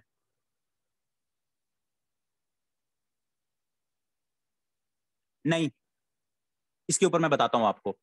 शौकत अजीज के खिलाफ आई थी 2006 के अंदर, और बीबी बेनजीर भुट्टो के खिलाफ आई थी 1989 के अंदर, ठीक है, और दोनों के खिलाफ तहरीक अदम एतमाद नाकाम हुई थी। आज तक किसी भी प्राइम मिनिस्टर के खिलाफ तहरीक अदम एतमाद कामयाब नहीं हुई, एक्सेप्ट कल अगर खान साहब के खिलाफ हो जाती है तो 3 प्राइम मिनिस्टर हैं जिनके खिलाफ तहरीक अदम एतमाद आ चुकी है। शौकत अजीज के खिलाफ 2006 में नाकाम हुई, बीबी के खिलाफ 1989 में नाकाम हुई, और अब खान साहब के खिलाफ 3 अप्रैल 2022 में। लेट्स सी क्या होता है। और अदम एतमाद जो है उसके ऊपर उस दिन ही वोटिंग होना लाजमी नहीं होता, उस दिन जो स्पीकर होता है, स्पीकर प्रेसिडेंट जो है वो फिर स्पीकर को समरी लिखेगा, लेटर लिखेगा कि नया वो चूज किया जाए। और आर्टिकल 94 जो है आपका, आर्टिकल 94 वो जो है सदर को इख्तियार देता है कि वो प्राइम मिनिस्टर को आगे कंटिन्यू 10-15 दिन और कंटिन्यू करने का भी इख्तियार देता है, आर्टिकल 94। तो जो न्यूज में चल रहा है, जो इधर उधर से पता लग रहा है, तो कोशिश यही की जाएगी कि जो अपोजिशन की तरफ से शहबाज शरीफ कैंडिडेट हैं, अगर वह तहरीक अदम एतमाद नाकाम हो जाती है, कामयाब हो जाती है, खान साहब हट जाते हैं, तो उसको जितना डिले कर, स्पीकर साहब के पास बहुत इख्तियार होते हैं, तो वो जितना डिले करें वोटिंग शहबाज शरीफ के एज अ प्राइम मिनिस्टर के तौर पर, तो वो कर सकते हैं, ये उनके पास इख्तियार है। तो लाजमी नहीं है, उसी दिन भी वोटिंग हो सकती है, करवाना चाहें हो सकती है, लेकिन मेरे ख्याल के मुताबिक और रिपोर्ट्स के मुताबिक वोटिंग डिले होगी। ठीक हो गया। आर्टिकल 94 के तहत मैंने ये बताया कि प्रेसिडेंट के पास इख्तियार है कि वो प्राइम मिनिस्टर को कहे कि जब अब आप अक्सरियत आपके पास नहीं रही, लेकिन फिर भी जब तक वोटिंग नहीं होती आप एज अ प्राइम मिनिस्टर जो हैं वो क्या कंटिन्यू कर सकते हैं। ठीक है, उसके बाद 2 स्पीकर्स के खिलाफ भी तहरीक अदम एतमाद आई है। तो एक स्पीकर है, उनका नाम है चौधरी आमिर अली, उनका क्या नाम है, चौधरी आमिर हुसैन, चौधरी आमिर हुसैन। ये कौन है, स्पीकर थे ये कौन थे, स्पीकर थे। तो ये वाहिद स्पीकर हैं जिनके खिलाफ तहरीक में vote of no confidence 2 times आई है। ये वाहिद स्पीकर हैं जिनके खिलाफ वोट ऑफ नो कॉन्फिडेंस 2 दफा आई है, एक 2003 में आई थी और एक 2004 में आई थी इनके खिलाफ। ठीक है, एक 2003 में आई थी, 2004 में, एक 2003 में, एक 2004 में। ठीक है, प्रेसिडेंट नहीं चेंज हो सकता, मैंने बताया था आपको कि प्रेसिडेंट के लिए मुआवजा करना पड़ता है, इंपीचमेंट करनी पड़ती है, प्रेसिडेंट हेड ऑफ स्टेट होता है, उसका वोट ऑफ नो कॉन्फिडेंस से कोई ताल्लुक नहीं है। हाँ, प्राइम मिनिस्टर साहब हटेंगे तो पूरी कैबिनेट चली जाती है। क्यों? कैबिनेट जो सी है वो प्राइम मिनिस्टर एग्जीक्यूटिव का हेड होता है, तो प्राइम मिनिस्टर नहीं है तो कैबिनेट भी नहीं होगी, तो कैबिनेट चेंज होगी, प्राइम मिनिस्टर सदर चेंज नहीं होंगे, कोई असेंबली डिसॉल्व नहीं होती। एक और चीज याद रखिएगा, जब वोट ऑफ नो कॉन्फिडेंस पेश हो जाती है तो आपका प्राइम मिनिस्टर असेंबलीज को डिसॉल्व नहीं कर सकता। और तीसरी बात ये याद रखिएगा कि जितनी आपकी प्रोविंशियल असेंबलीज हैं, 4 आपकी, कोई भी डिसॉल्व नहीं होगी अगर खान साहब जो सा है असेंबली तोड़ भी दे, मतलब खान साहब या अगले आने वाले वो अपनी असेंबली तोड़ भी देते हैं, तो अकॉर्डिंग टू 18वीं तरमीम के बाद जो सूबाई असेंबलियां हैं वो इसी तहत अपना काम करती रहेंगी, जब तक जो सूबाई असम्बली जो सी है वो खुद अपने आप को ना तोड़े, वफाकी हुकूमत से उसका कोई ताल्लुक नहीं है। इसकी एग्जांपल देता हूं कि अगर कल जोन सा है खान साहब जोन से हैं वो वोट ऑफ नो कॉन्फिडेंस जीत जाते हैं और अगले हफ्ते वो असम्बली तोड़ने का ऐलान कर देते हैं और बाकी जो 4 सूबे हैं वो कहते हैं कि हम अपनी असम्बलीज नहीं तोड़ेंगे, तो फिर क्या होगा? खान साहब जोन से हैं सिर्फ सूबे के अपने वफाक के अंदर वहां इलेक्शन करवा सकते हैं, वो फोर्स नहीं कर सकते कि सूबाई असम्बलियां जोन सी हैं वो भी तहलील हों। तो ये चीज आप लोग जोन से हैं ये भी याद रखिएगा। और साथ चौधरी आमिर हुसैन 2003 और 4 में ये स्पीकर थे जिनके खिलाफ 2 दफा क्या आई? तहरीक अदम एतमाद आई। और वाहिद एक स्पीकर हैं, उनका नाम है सैयद फखर इमाम। उनका क्या नाम है? सैयद फखर इमाम। ये क्या है? ये स्पीकर थे जिया के दौर के अंदर, 1986 के अंदर इनके खिलाफ वोट ऑफ नो कॉन्फिडेंस आई थी। ये भी स्पीकर थे और ये उससे वाहिद स्पीकर हैं जो कि क्या हो गए थे? रिमूव्ड हो गए थे, removed by vote of no confidence Syed Fakhar Imam, जो कि अभी प्राइम मिनिस्टर के क्या हैं? वफाकी वजीर भी हैं ऑन फूड एंड सिक्योरिटी। ये वही सैयद फखर इमाम साहब हैं। तो सैयद फखर इमाम 1985 के अंदर ये स्पीकर मुंतखब हुए थे जियाउल हक के दौर के अंदर। तो फिर क्या हुआ था? 1986 के अंदर इनके खिलाफ वोट ऑफ नो कॉन्फिडेंस आई थी स्पीकर के खिलाफ, और फिर क्या हुआ? ये उससे हार गए थे और फिर इनको अपना ओहदा छोड़ना पड़ा था। तो अगर कोई पूछ ले अभी तक कितने प्राइम मिनिस्टर को वोट ऑफ नो कॉन्फिडेंस से हटाया जा चुका है? किसी प्राइम मिनिस्टर को नहीं हटाया गया। कितने स्पीकर्स को हटाया जा चुका है? सिर्फ एक ही स्पीकर को, और उनका नाम है सैयद फखर इमाम। और 1986 के अंदर जिया साहब के दौर के अंदर इनको क्या है? इनको हटाया गया था। ठीक है? तो ये जौन सा आप लोगों ने इसको भी याद रखना है। तो ये आपकी वोट ऑफ नो कॉन्फिडेंस के हवाले से कुछ चीजें थी। यहां तक चीजें क्लियर हैं? किसी को कोई मसला मसाइल हो?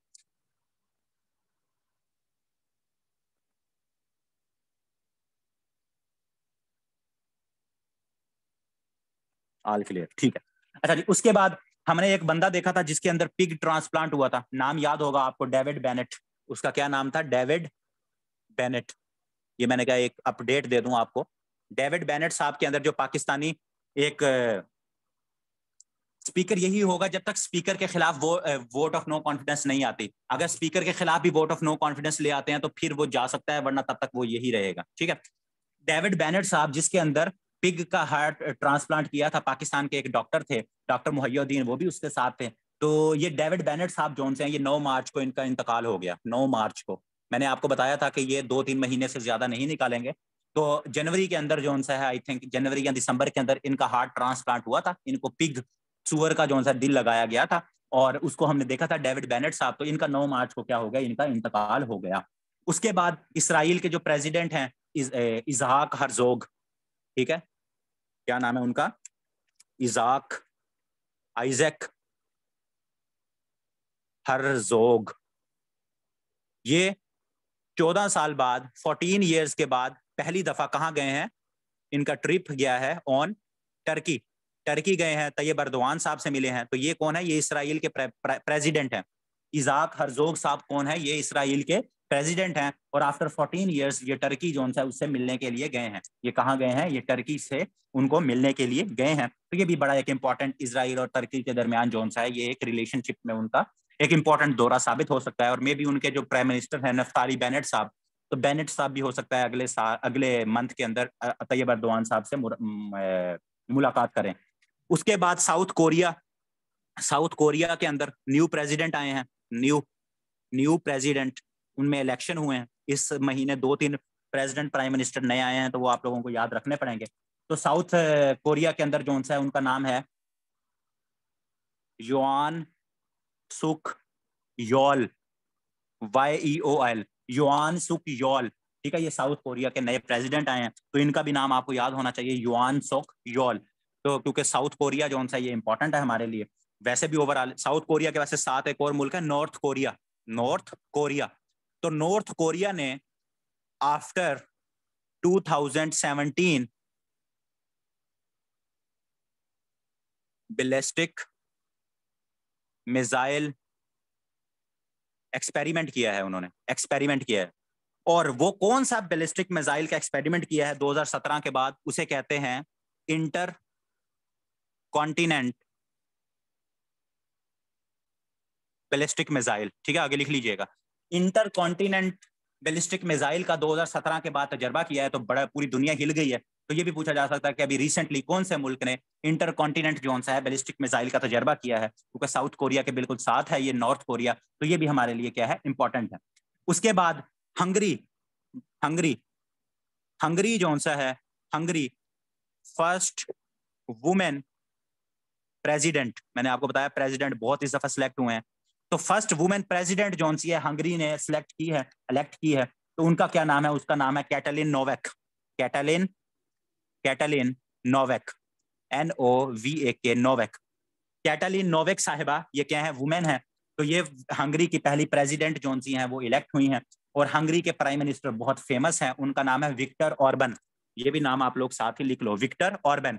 विक्टर ऑर्बन साहब जो से हैं, वहां जो सा है क्या है, वहां प्राइम मिनिस्टर पावरफुल होता है जैसे पाकिस्तान में, और उनके जो प्रेसिडेंट होता है उनकी ऐसे फर्जी सी हैसियत होती है, तो उनका जो मेन पावरफुल है वो क्या है, विक्टर ऑर्बन। विक्टर ऑर्बन जो कि प्राइम मिनिस्टर ऑफ हंगरी है, और ये बहुत दफा पुराना सवाल है, पूछा गया है क्योंकि वो इंपॉर्टेंट बंदा है। और उसके बाद उसने ही फर्स्ट वुमेन प्रेसिडेंट जो अभी सिलेक्ट की है, उसका नाम क्या है, उसका नाम है कैटलिन नोवेक। उसका क्या नाम है, उसका नाम है कैटलिन नोवेक। ठीक है, विक्टर ऑर्बन, विक्टर ऑर्बन जोन सा है उनके प्राइम मिनिस्टर का नाम है। उसके बाद जोन सा है आपका स्पोर्ट्स के हवाले से ही, विक्टर ऑर्बन। अच्छा, उसके बाद स्पोर्ट्स के हवाले से एहसन रमजान, एहसन रमजान, एहसन रमजान 16 ईयर ओल्ड, पाकिस्तान से इनका ताल्लुक है एहसन रमजान का, 16 साल के ये हैं, और इन्होंने क्या किया है, ये यंगेस्ट यंगेस्ट IBSF चैंपियन है, IBSF चैंपियन बने हैं। IBSF stand for international international billiard and snooker federation champion. ठीक है, international billiard and snooker federation, जैसे सारी फेडरेशन है, फीफा है, ICC है, हॉकी की है आपकी, तो इसी तरह बिलियर्ड और स्नूकर की जो फेडरेशन है उसका क्या नाम है, IBSF। तो इंटरनेशनल बिलियर्ड स्नूकर फेडरेशन के जो अभी चैंपियन बने हैं वो पाकिस्तानी एक बच्चा है, एहसन रमजान, 16 साल का। उसने ईरान के जोन से है, ईरान के एक बंदा था फाइनलिस्ट, उसको हराया, आमिर उसका नाम था, आमिर ईरान का।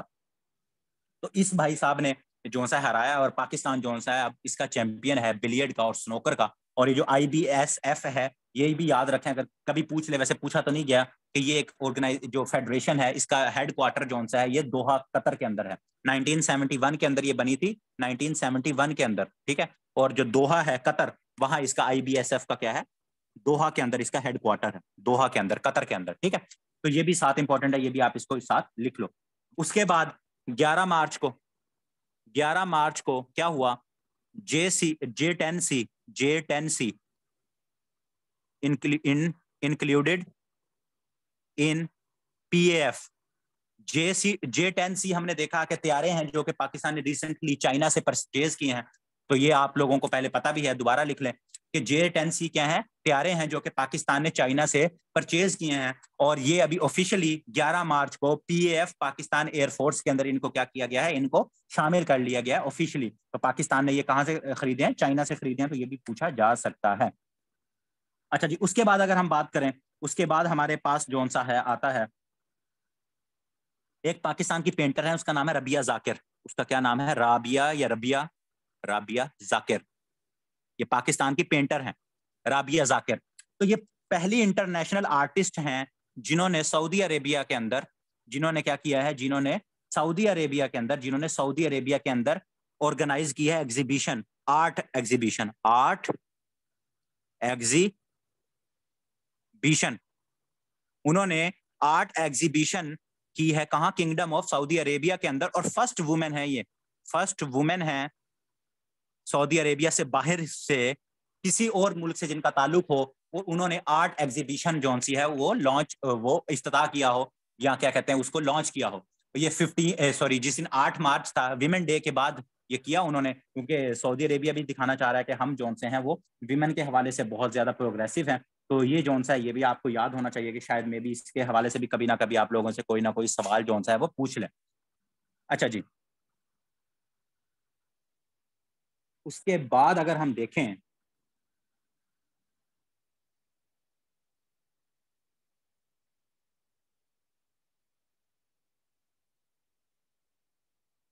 अच्छा, उसके बाद ना 2-3 नाम लिख लो। वैसे हॉल ऑफ फेम होता है पीसीबी का।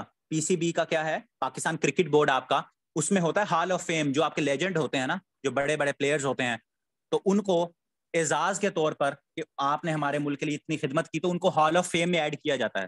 तो अभी रिसेंटली कुछ प्लेयर्स को ऐड किया गया है, तो वो आप नाम याद, मैं जल्दी जल्दी लिख देता हूँ। जवेद मियांदाद को ऐड किया गया है। वकार यूनस को ऐड किया गया है। वकार यूनस साहब को ऐड किया गया है। उसके बाद अब्दुल कादिर साहब को ऐड किया गया है। डेथ हो गई है लेकिन उनके बेटे ने वसूल किया, अब्दुल कादिर साहब। ठीक है, अब्दुल कादिर साहब। और जहीर अब्बास साहब, जिनको एशियन ब्रेडमैन भी कहा जाता है। जहीर अब्बास पाकिस्तान के बैट्समैन है, इनको एशियन ब्रेडमैन भी कहा जाता है। तो ये 4 प्लेयर्स हैं जिनको अभी पीसीबी ने अपने हॉल ऑफ फेम के अंदर क्या किया है, इन्होंने अपने हॉल ऑफ फेम के अंदर इनको शामिल किया है। और उसके बाद जो सा है फिर 15 मार्च आ जाएगा, 15 मार्च। तो ये मुझे बताने की जरूरत नहीं है। To combat Islamophobia. Islamophobia OIC और इमरान खान का ये इनिशिएटिव था। और यूएन ने भी अभी रिसेंटली क्या किया है, यूनाइटेड नेशन ने भी 15 मार्च को अब ऑफिशियली इस्लामोफोबिया के खिलाफ लड़ने का डे जो सा है वो क्या किया है, वो करार दे दिया है। तो ये भी जो सा है बड़ा इंपॉर्टेंट है, क्योंकि दोबारा आपका रिपीट भी हो गया। उसके बाद इंडिया के अंदर इलेक्शंस हुए और उसका रिजल्ट आया, और हमारे लिए 2 रियासतें जो सी हैं वो इंपॉर्टेंट हैं, पंजाब और यूपी, जिसे क्या कहते हैं, उत्तर प्रदेश। उत्तर प्रदेश, ठीक है, उत्तर प्रदेश। यहाँ BJP, Bharatiya Janata party, BJP Modi की जो पार्टी है, भारतीय जनता पार्टी, ठीक है, वो जीती। और जो वहां के चीफ मिनिस्टर हैं उनका नाम है, उनका क्या नाम है, योगी आदित्यनाथ। योगी आदित्यनाथ जो उनसे हैं, इनका बीजेपी से ताल्लुक है और ये चीफ मिनिस्टर हैं उत्तर प्रदेश के। और पंजाब के अंदर पहले कांग्रेस जीती थी, इस दफा आम आदमी पार्टी, सॉरी आप, एएपी का क्या मतलब है, आम आदमी पार्टी। आम आदमी पार्टी ने जीता पंजाब, और उन्होंने जो नए चीफ मिनिस्टर बनाए हैं उनका नाम है भगवंत, उनका क्या नाम है, भगवंत मान, MANN।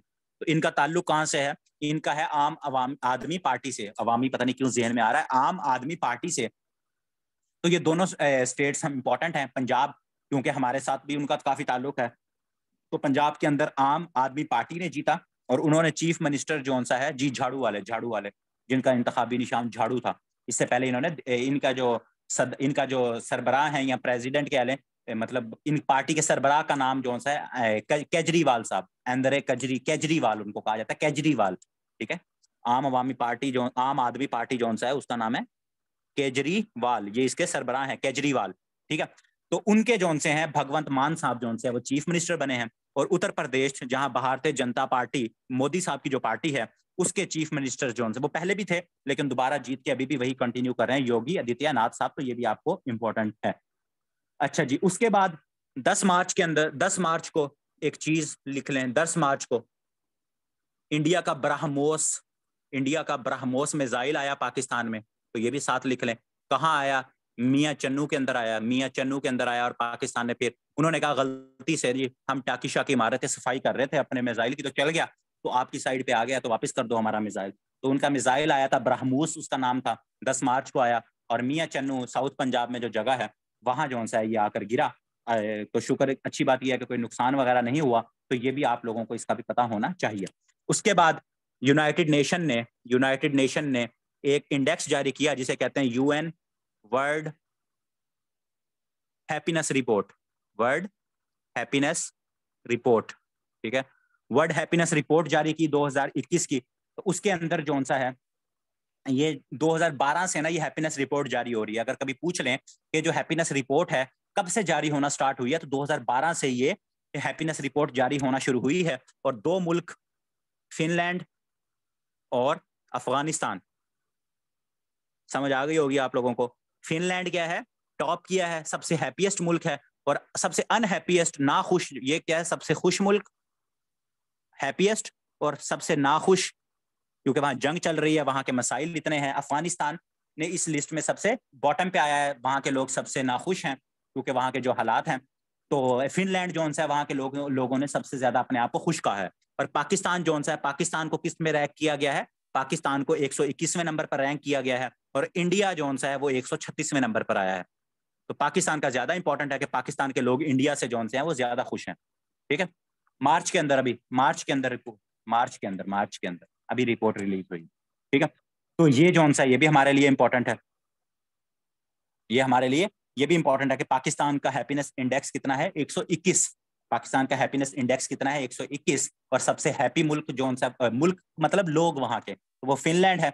और सबसे नाखुश जो सा है वो क्या है, वो है आपका अफगानिस्तान। वो क्या है, आपका अफगानिस्तान। तो ये भी हमारे लिए एक चीज इंपॉर्टेंट है। उसके बाद मार्च के अंदर एक आता है, उसे कहते हैं नौरोज। नारोज, आई थिंक मैं सही प्रोनाउंस कर रहा हूँ। ये एक त्यौहार, क्या कहते हैं, नए साल की खुशी के अंदर पर्शियन त्यौहार है। ये क्या है, पर्शियन। पर्शियन ये पाकिस्तान, अफगानिस्तान, ईरान, ये सब के अंदर ये त्यौहार मनाया जाता है। और ये क्या है, ये आपका स्टार्ट ऑफ स्प्रिंग में मनाया जाता है। स्टार्ट ऑफ स्प्रिंग, ठीक है, स्टार्ट ऑफ स्प्रिंग। तो इस दफा आया है 21 मार्च 2022 को। जो जितने अफगानिस्तान के, सॉरी 2022 को, जितने अफगानिस्तान के लोग हैं, पाकिस्तान, पाकिस्तान की बेल्ट है, ईरान, ईरान के अंदर तो ये 12-13 दिन तक चलता रहता है, ये जो नौरोज है। ठीक है, तो बड़ा इंपॉर्टेंट ये डे होता है। फर्स्ट डे ऑफ स्प्रिंग भी इसे कहा जाता है नौरोज को। ठीक है, फर्स्ट डे ऑफ स्प्रिंग, जैसे बाहर आती है। और उसके बाद जो सा है ये, अगर इसको एक और भी इसे कहता है स्प्रिंग इक्विनॉक्स, क्योंकि इक्विनॉक्स होता है ना, हमने देखा था 21-22 मार्च को। तो स्प्रिंग इक्विनॉक्स के दिन जो सा है ये आपका नौरोज होता है। और पाकिस्तान ये अगर पूछा जाए कि क्या है, तो आपने ये कहना है कि ये पर्शियन त्यौहार है, जो कि बाहर के आने में पहला दिन जो बाहर का होता है, ये जिसे स्प्रिंग इक्विनॉक्स कहते हैं, उस दिन जो सा है ये आपका त्यौहार जो सा है, नौरोज जो सा है, उसको सेलिब्रेट किया जाता है। और बता दिया किस एरिया में सेलिब्रेट किया जाता है, पाकिस्तान के अंदर, गिलगित बल्तिस्तान के अंदर, वहां ईरान के अंदर, अफगानिस्तान के अंदर। तो ये बहुत ज्यादा इवेंट जो सा है वो सेलिब्रेट किया जाता है।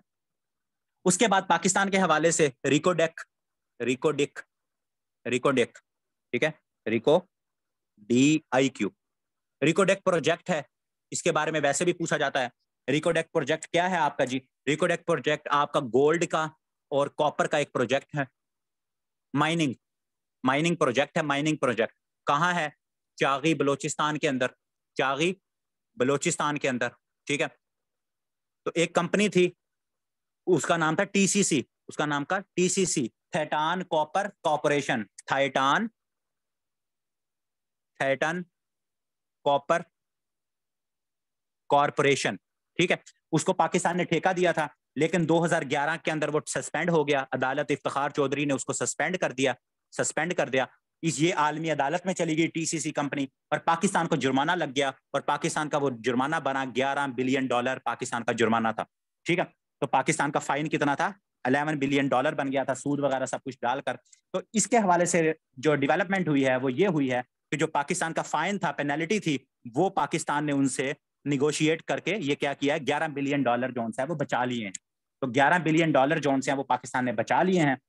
और नया मुआहिदा किया है, नया मुआहिदा जो किया है वो बैरिक गोल्ड, एक कंपनी है बैरिक गोल्ड, बैरिक गोल्ड। ठीक है, बैरिक गोल्ड कंपनी है, ये कंपनी का नाम है। इससे ये मुआहिदा किया है, और इसमें मुआहिदे में अब ये होगा कि 50% शेयर इस कंपनी के होंगे, जबकि 50% शेयर जो हैं वो पाकिस्तान के होंगे, वो शेयर पाकिस्तान के होंगे।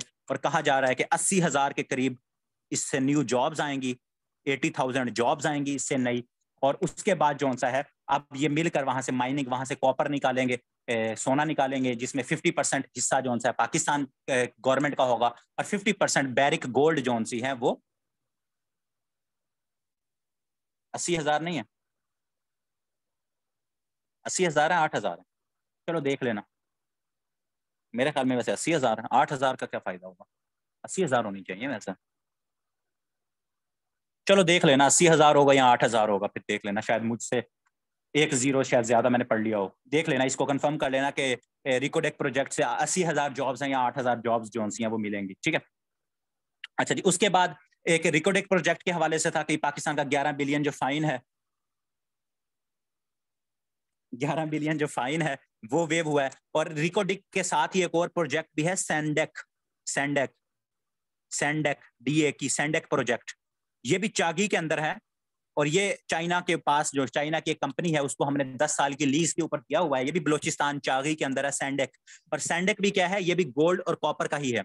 सैंडेक प्रोजेक्ट भी क्या है, इसके अंदर भी गोल्ड और कॉपर की माइंस हैं। और ये भी चागी के अंदर ही है। और ये पाकिस्तान ने जो सा चाइना की एक कंपनी है उसको माइनिंग के लिए 10 साल की लीज के ऊपर दिया हुआ है। तो ये 2 प्रोजेक्ट हैं, दोनों याद रखना है, रिकोडेक और सैंडेक, दोनों बलोचिस्तान के अंदर हैं, दोनों चागी के अंदर हैं। एक जो सा है उसका जो ठेका है या एक पार्टनरशिप किसके पास है, बैरिक गोल्ड के पास है। और सैंडेक जो सी है वो चाइना की एक कंपनी है, चाइना उसको पाकिस्तान ने 10 साल के लीज पे दिया हुआ है। तो रेकोडिक के क्योंकि साथ था सैंडेक, तो मैंने कहा उसका भी आपको बता दूं कि सैंडेक, ये पूछा जाता है कि सैंडेक प्रोजेक्ट जो सा है किसका है, तो गोल्ड और कॉपर माइंस का है। रिकोडेक भी गोल्ड और कॉपर माइंस का है। और दोनों कहाँ एग्जिस्ट करते हैं, दोनों चागी बलोचिस्तान के अंदर जो सा है वो एग्जिस्ट करते हैं। ठीक हो गया। उसके बाद अच्छा जी, उसके बाद तुर्कमानिस्तान, तापी जो हमने देखा था जिसके साथ पाकिस्तान का प्रोजेक्ट है, तुर्कमानिस्तान। तुर्कमानिस्तान तुर्कमानिस्तान में भी नए प्रेसिडेंट आए हैं। तो उनका जो नए प्रेसिडेंट है उनका नाम है, बस आपने सरदार से याद रखना है, सरदार। उनके प्रेसिडेंट का क्या नाम है, सरदार बर्दे मुहम्मदोव। उसे कहे, उनका नाम अजीब व गरीब है, सरदार बर्दे मुहम्मदोव, KHAMODEV, मुहम्मदोव, ये पूरा नाम है सरदार बर्डे मुहम्मदोव, या उनको एच को KH पढ़ते हैं, मुहम्मदोव। ठीक है, ये क्या है असल में, मुहम्मदोव है। तो आपने क्या याद रखना है, सरदार बर्दे मुहम्मदोव। तो ये उनका पूरा नाम है। ये तुर्कमानिस्तान के नए प्रेसिडेंट सिलेक्ट हुए हैं। तो ये भी आप लोगों को मैंने बताया था 2-3 इस दफा नए प्रेसिडेंट और प्राइम मिनिस्टर्स हैं, तो ये भी आपने साथ याद रखना है। उसके बाद अनदर इंपॉर्टेंट चीज, और वो है आपकी 22 से लेकर 24 तक OIC 48 फॉरेन मिनिस्टर कॉन्फ्रेंस या सेशन। इसके ऊपर डिटेल में कोई बात करने की जरूरत है कि नहीं है?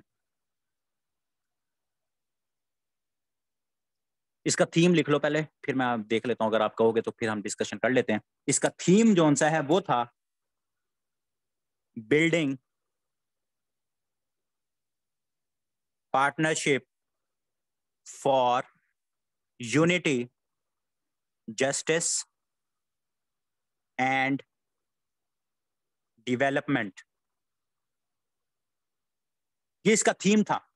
और 2022 के अंदर हुई है, 1 साल के लिए। अब इसकी जो पार्टनरशिप है, सॉरी प्रेसिडेंटशिप जिसे कहते हैं या चेयरमैनशिप कहते हैं, वो किसके पास आ गई है, पाकिस्तान के पास आ गई है। ठीक है। और ये क्या है, ये फॉरेन मिनिस्टर सेशन है। और 2-3 चीजें अब आप लोगों को क्लियर हो गई होंगी कि फॉरेन मिनिस्टर सेशन में क्या फर्क है, जो हेड ऑफ स्टेट जो समिट होता है उसमें क्या फर्क है, और एक्स्ट्रा ऑर्डिनरी जो सेशन होता है वो किसमें, उसमें क्या फर्क है। एक्स्ट्रा ऑर्डिनरी सेशन जो 19 दिसंबर को हुआ था वो भी पाकिस्तान के अंदर हुआ था, अफगानिस्तान के ऊपर हुआ था। उसके बाद ये जो अब हुई है पाकिस्तान के अंदर, ये फॉरेन मिनिस्टर कॉन्फ्रेंस हुई है। एक होता है समिट होता है जो कि 2019 के अंदर सऊदी अरेबिया में लास्ट हुआ था, और 2022 के अंदर जो सा होगा वो समिट कहाँ होगा, वो गैम्बिया के अंदर होगा। हेड ऑफ स्टेट का जो होगा गैम्बिया समिट, गैम्बिया के अंदर समिट होगा। ठीक हो गया, हेड ऑफ स्टेट होगा। ठीक है। तो ये सारी चीजें हमने देखी हुई हैं। अगर किसी को ये चीजें नहीं पता तो वो दिसंबर वाले करंट अफेयर्स में भी देख सकता है और ऑर्गेनाइजेशन वाले टॉपिक के अंदर भी देख सकता है। तो पाकिस्तान जोन सा है, इससे पहले वाली कहाँ हुई थी, 47th head of sorry foreign minister conference. जल्दी जल्दी मुझे बताओ कहाँ हुई थी, जल्दी बताओ, जल्दी जल्दी बताओ। बाहर गोलगप्पे वाला भी आ गया, जल्दी बताओ। 47th जो फॉरेन मिनिस्टर कॉन्फ्रेंस हुई थी वो कहाँ हुई थी, पाकिस्तान में कहाँ हुई थी? शाबाश यासिर, शाबाश। नियामे के अंदर, नाइजर का शहर जो कैपिटल है नियामे, वहां 47th फॉरेन मिनिस्टर कॉन्फ्रेंस हुई थी। और उसके बाद ये फैसला किया गया था कि अगली कॉन्फ्रेंस अब पाकिस्तान में होगी, और वही कॉन्फ्रेंस फिर पाकिस्तान के अंदर हुई। ठीक हो गया, नियामे के अंदर 47th हुई थी। अच्छा जी, उसके बाद अब लास्ट 2-3 चीजें। एक वर्ल्ड बैंक के डाटा के ऊपर एक सर्वे हुआ, अन ये आप सब लोगों के लिए है जो अनएम्प्लॉयड हैं। अनएम्प्लॉयमेंट सर्वे हुआ, एक अनएम्प्लॉयमेंट सर्वे हुआ 2022 का। मतलब 2022 के अंदर हुआ तो ये 2021 2020 ये हुआ क्या, 2020 से 2022 का 2 सालों का ये सर्वे हुआ आपका। ठीक है। अनएम्प्लॉयमेंट सर्वे हुआ कि अनएम्प्लॉयमेंट रेट क्या है साउथ एशिया का। कहाँ, साउथ एशिया का। तो साउथ एशिया का अनएम्प्लॉयमेंट रेट का सर्वे हुआ। ये वर्ल्ड बैंक के डाटा के ऊपर एक सर्वे किया गया, तो उसके अंदर जो सा है साउथ एशिया के अंदर हाईएस्ट अनएम्प्लॉयमेंट जो सी है वो कहाँ है, हाईएस्ट और लोएस्ट। हाईएस्ट और लोएस्ट। तो हाईएस्ट जो सी है अनएम्प्लॉयमेंट रेट वो है इंडिया के अंदर, वो है 8%, और सबसे लोएस्ट अनएम्प्लॉयमेंट रेट कहाँ है, वो है आपके और हमारा मुल्क जिसको कहते हैं पाकिस्तान, और वहाँ है 4.3%। तो ऐसे ही आप लोग जो से हैं रोते रहते हैं हर वक्त कि सर जी नौकरी नहीं मिलती भाई। तो देखो पाकिस्तान के अंदर, साउथ एशिया के अंदर सबसे कम अनएम्प्लॉयमेंट रेट है। तो आप लोग जो से हैं सारे जो से हैं जॉब करते हो लेकिन बताते नहीं हो सर्वे के अंदर, जिसकी वजह से क्या है अनएम्प्लॉयमेंट रेट पाकिस्तान का बहुत कम है।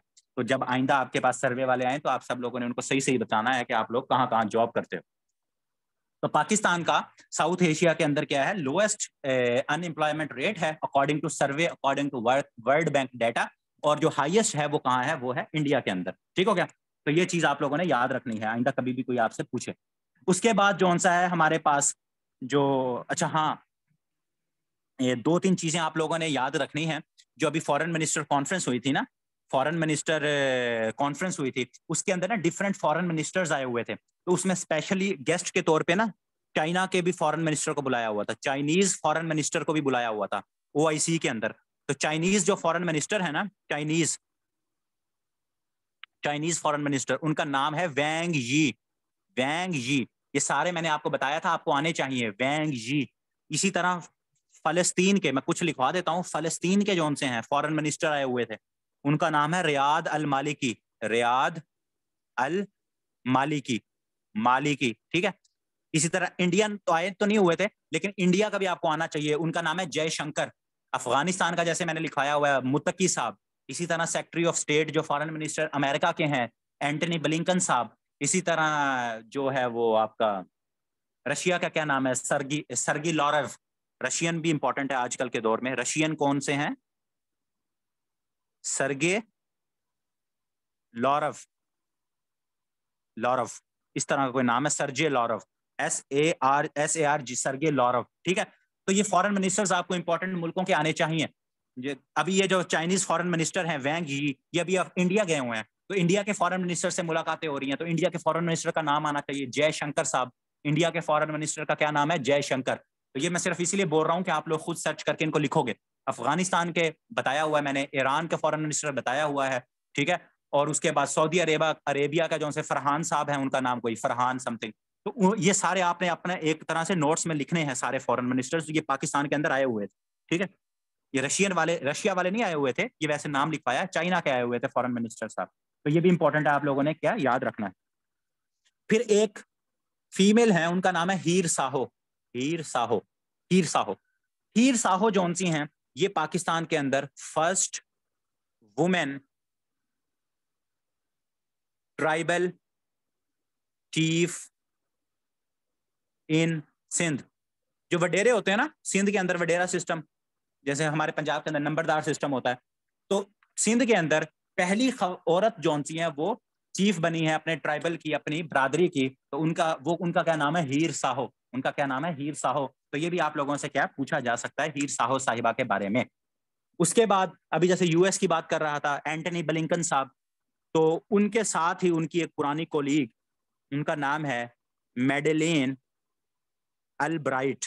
मेडेलेन अल ब्राइट। तो मेडेलेन अल ब्राइट साहिबा कौन हैं, ये x secretary of state. America के अंदर फॉरेन मिनिस्टर को क्या कहा जाता है, सेक्रेटरी ऑफ स्टेट। तो ये सेक्रेटरी ऑफ स्टेट थी बिल क्लिंटन के दौर के अंदर। बिल क्लिंटन देखा है आप लोगों ने, बिल क्लिंटन, ठीक है, बिल क्लिंटन साहब। तो बिल क्लिंटन साहब के दौर में ये 1997 से लेकर 2001 तक अमेरिका की सेक्रेटरी ऑफ स्टेट थी, और इनकी अभी रिसेंटली डेथ हुई है। और ये क्या, ये इंपॉर्टेंट हमारे लिए क्यों है, ये इसलिए है कि ये फर्स्ट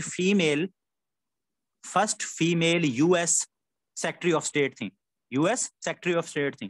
तो जो अल ब्राइट साहिबा हैं, जिनकी अभी डेथ हुई है, जिनकी अभी क्या हुई है, इनकी अभी डेथ हुई है 23 मार्च को, जिस दिन पाकिस्तान की क्या थी, पाकिस्तान का क्या कहते हैं नेशनल डे था, 23 मार्च पाकिस्तान का कौमी दिन था। तो 23 मार्च वाले दिन जो मेडेलिन अल ब्राइट साहिबा, इनकी डेथ हुई, और ये US की पहली फीमेल सेक्रेटरी ऑफ स्टेट थी। क्या थी, सेक्रेटरी ऑफ स्टेट थी। और इन्होंने किसके अंडर काम किया, बिल क्लिंटन साहब के अंडर 1997 से 2001 तक इन्होंने काम किया। और अभी करंट चलो लिखवा देता हूं, अभी कौन है, एंटनी ब्लिंकन साहब। एंटनी ब्लिंकन साहब करंट अमेरिका के कौन है, अमेरिका के US सेक्रेटरी ऑफ स्टेट, मतलब अमेरिका के जो वजीर खारजा है उनका क्या नाम है, एंटनी ब्लिंकन साहब, उनका क्या नाम है, एंटनी ब्लिंकन साहब, ठीक है। उसके बाद वर्ल्ड जो आपके इंपॉर्टेंट डेज वाला लेक्चर है ना, उसके अंदर एक डे ऐड कर लेना, 24 मार्च, 24 मार्च, 24 मार्च जो सा है ये टीबी डे के तौर पे मनाया जाता है, टीबी, टीबी, ठीक है, टर्बोक्लोसिस, सॉरी ट्यूबरक्लोसिस, टर्बोक्लोसिस, ट्यूबरक्लोसिस, ट्यूबरक्लोसिस जो टीबी आपका होता है, टीबी की जो बीमारी है, तो टीबी जो सा है, टीबी के अगेंस्ट जो डे मनाया जाता है उसको क्या कहा जाता है, उसको 24 मार्च की, इसकी अवेयरनेस, इससे बचा कैसे जा सकता है, इसके खिलाफ जो सारी चीजें, तो वो ट्यूबरक्लोसिस डे जो सा है वो 24 मार्च जो सा है आपका, वो ट्यूबरक्लोसिस डे के तौर पर वो क्या किया जाता है, वो मनाया जाता है। तो मार्च के अंदर 3 इंपॉर्टेंट डेज हैं, विमेन डे, इस्लामोफोबिया डे और ट्यूबरक्लोसिस डे जो सा है आप। अच्छा जी, उसके बाद एक न्यूज ही है, इंपॉर्टेंट हो भी सकती है, कि सऊदी अरेबिया ने जो बॉर्डर गार्ड्स होते हैं उनके अंदर विमेन को अलाउ किया है। Kingdom of Saudi Arabia allowed women in border guard. जो बॉर्डर सिक्योरिटी होती है ना, बॉर्डर गार्ड का क्या मतलब, बॉर्डर गार्ड, बॉर्डर सिक्योरिटी, तो बॉर्डर सिक्योरिटी जो सी है, बॉर्डर सिक्योरिटी जो सी है, उसके अंदर इन्होंने सऊदी अरेबिया ने पहली दफा विमेन को क्या किया है, वो अलाउ किया है। तो ये भी इंपॉर्टेंट है, तो हम इसको भी क्या कहते हैं वो याद रख सकते हैं, और रखना भी मतलब इंपॉर्टेंट है हमारे लिए। उसके बाद अगर हम बात करें, उसके बाद हमारे पास एक बंदा है, वो यूएस इनवॉय है, यूएस इनवॉय। जैसे अफगानिस्तान के लिए यूएस एनवॉय थे, आजकल वो जो पहले थे ना ज़ल्मे खलीलजाद, वो आजकल पाकिस्तान आए हुए हैं। तो इसी तरह पाकिस्तान के भी यूएस के अफगानिस्तान के लिए स्पेशल इनवॉय हैं सादिक साहब। तो इसी तरह यूएस के एक स्पेशल इनवॉय हैं कहाँ, टू ईरान, वो आजकल बड़ी न्यूज में है, तो वो भी आप लिख लें कि US special envoy for Iran उनका है रॉबर्ट मैली, रॉबर्ट मैली, रॉबर्ट मैली, रॉबर्ट मैली, तो ये भी इंपॉर्टेंट है, रॉबर्ट मैली साहब, ठीक है, रॉबर्ट मैली साहब, तो ये भी इंपॉर्टेंट है, ईरान के लिए स्पेशल इन्वॉय है, क्योंकि ईरान के साथ न्यूक्लियर डील, आईएईए जो हमने देखा था, जेसीपीओए देखी थी जो डील 2015 के अंदर, और ये सारी चीजें हम देख चुके हैं पहले, तो उसके साथ ये आपने कनेक्ट करना है, उसके अंदर ही ये लिखना है आपने कि यूएस के स्पेशल इन्वॉय ईरान के लिए कौन है, रॉबर्ट मैली साहब, ठीक हो गया। उसके बाद, उसके बाद हमारे पास जौन सा है, एक समिट हुआ है, NEGEV, बहुत important summit, Negev summit, Negev summit. Negev क्या है, ये एक सिटी है, ये सिटी है, डेजर्ट सिटी है, desert, desert city in Israel, Israel के अंदर ये एक डेजर्ट सिटी है, वहां एक समिट हुआ है 28 मार्च को, 28 मार्च, 28 मार्च, 28 मार्च 2022 को समिट हुआ है। किसने होल्ड किया है, इजराइल ने किया होगा। और इसके अंदर कौन कौन से मुल्कों ने शामिल शमूलियत जो आए थे, बहरेन आया था आपका, इजिप्ट आया था आपका, UAE आया था आपका, और मोरक्को आया था, मोरक्को।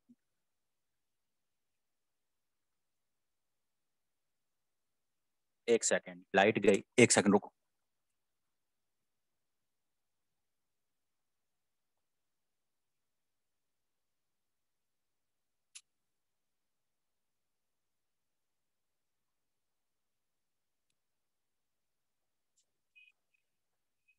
ठीक है, तो ये UAE, बहरेन और, हाँ सारे मुस्लिम, क्योंकि ये वो मुस्लिम मुल्क हैं, जैसे हमने अब्राहम अकॉर्ड देखा था ना, अब्राहम अकॉर्ड जो 15 सितंबर को आपका हुआ, उसमें UAE ने और बहरेन ने, मोरक्को ने, इन्होंने इसराइल को तस्लीम कर लिया था। इजिप्ट ने तो वैसे ही इसराइल को 1979 के अंदर इजिप्ट ने क्या किया था, इसराइल को तस्लीम कर लिया था, और पहला इस्लामी मुल्क था जिसने इसराइल को तस्लीम किया था। अगर वो पूछा जाए तो वो क्या है, अब्राहम अकॉर्ड से पहले पहला मुल्क जिसने इसराइल को तस्लीम किया वो इजिप्ट था। और अब्राहम अकॉर्ड के अंदर किन किन मुल्कों ने तस्लीम किया, UAE ने किया, बहरेन ने किया है, मोरक्को ने किया है, ठीक हो गया। तो ये 5 मुल्क थे जिनके दरमियान ये समिट हुआ है, मोरक्को, बहरेन, इजिप्ट, UAE और 5वां आपका इसराइल, जिसका शहर है नजीव, और उसी के नाम के ऊपर नजीव समिट जो था उसको क्या किया गया, उसको ये कहा गया कि नजीव समिट।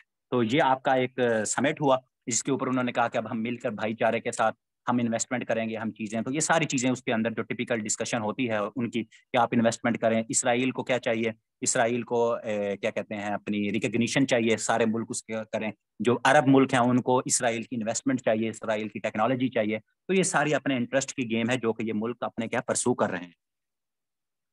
अच्छा जी, उसके बाद बस लास्ट 2-3 चीज़ें और उसमें एक इंपॉर्टेंट है academy awards, academy awards, academy awards, ठीक है। अकेडमी अवार्ड्स का दूसरा नाम क्या है? ऑस्कर अवार्ड, ठीक है, ऑस्कर अवार्ड, ऑस्कर अवार्ड।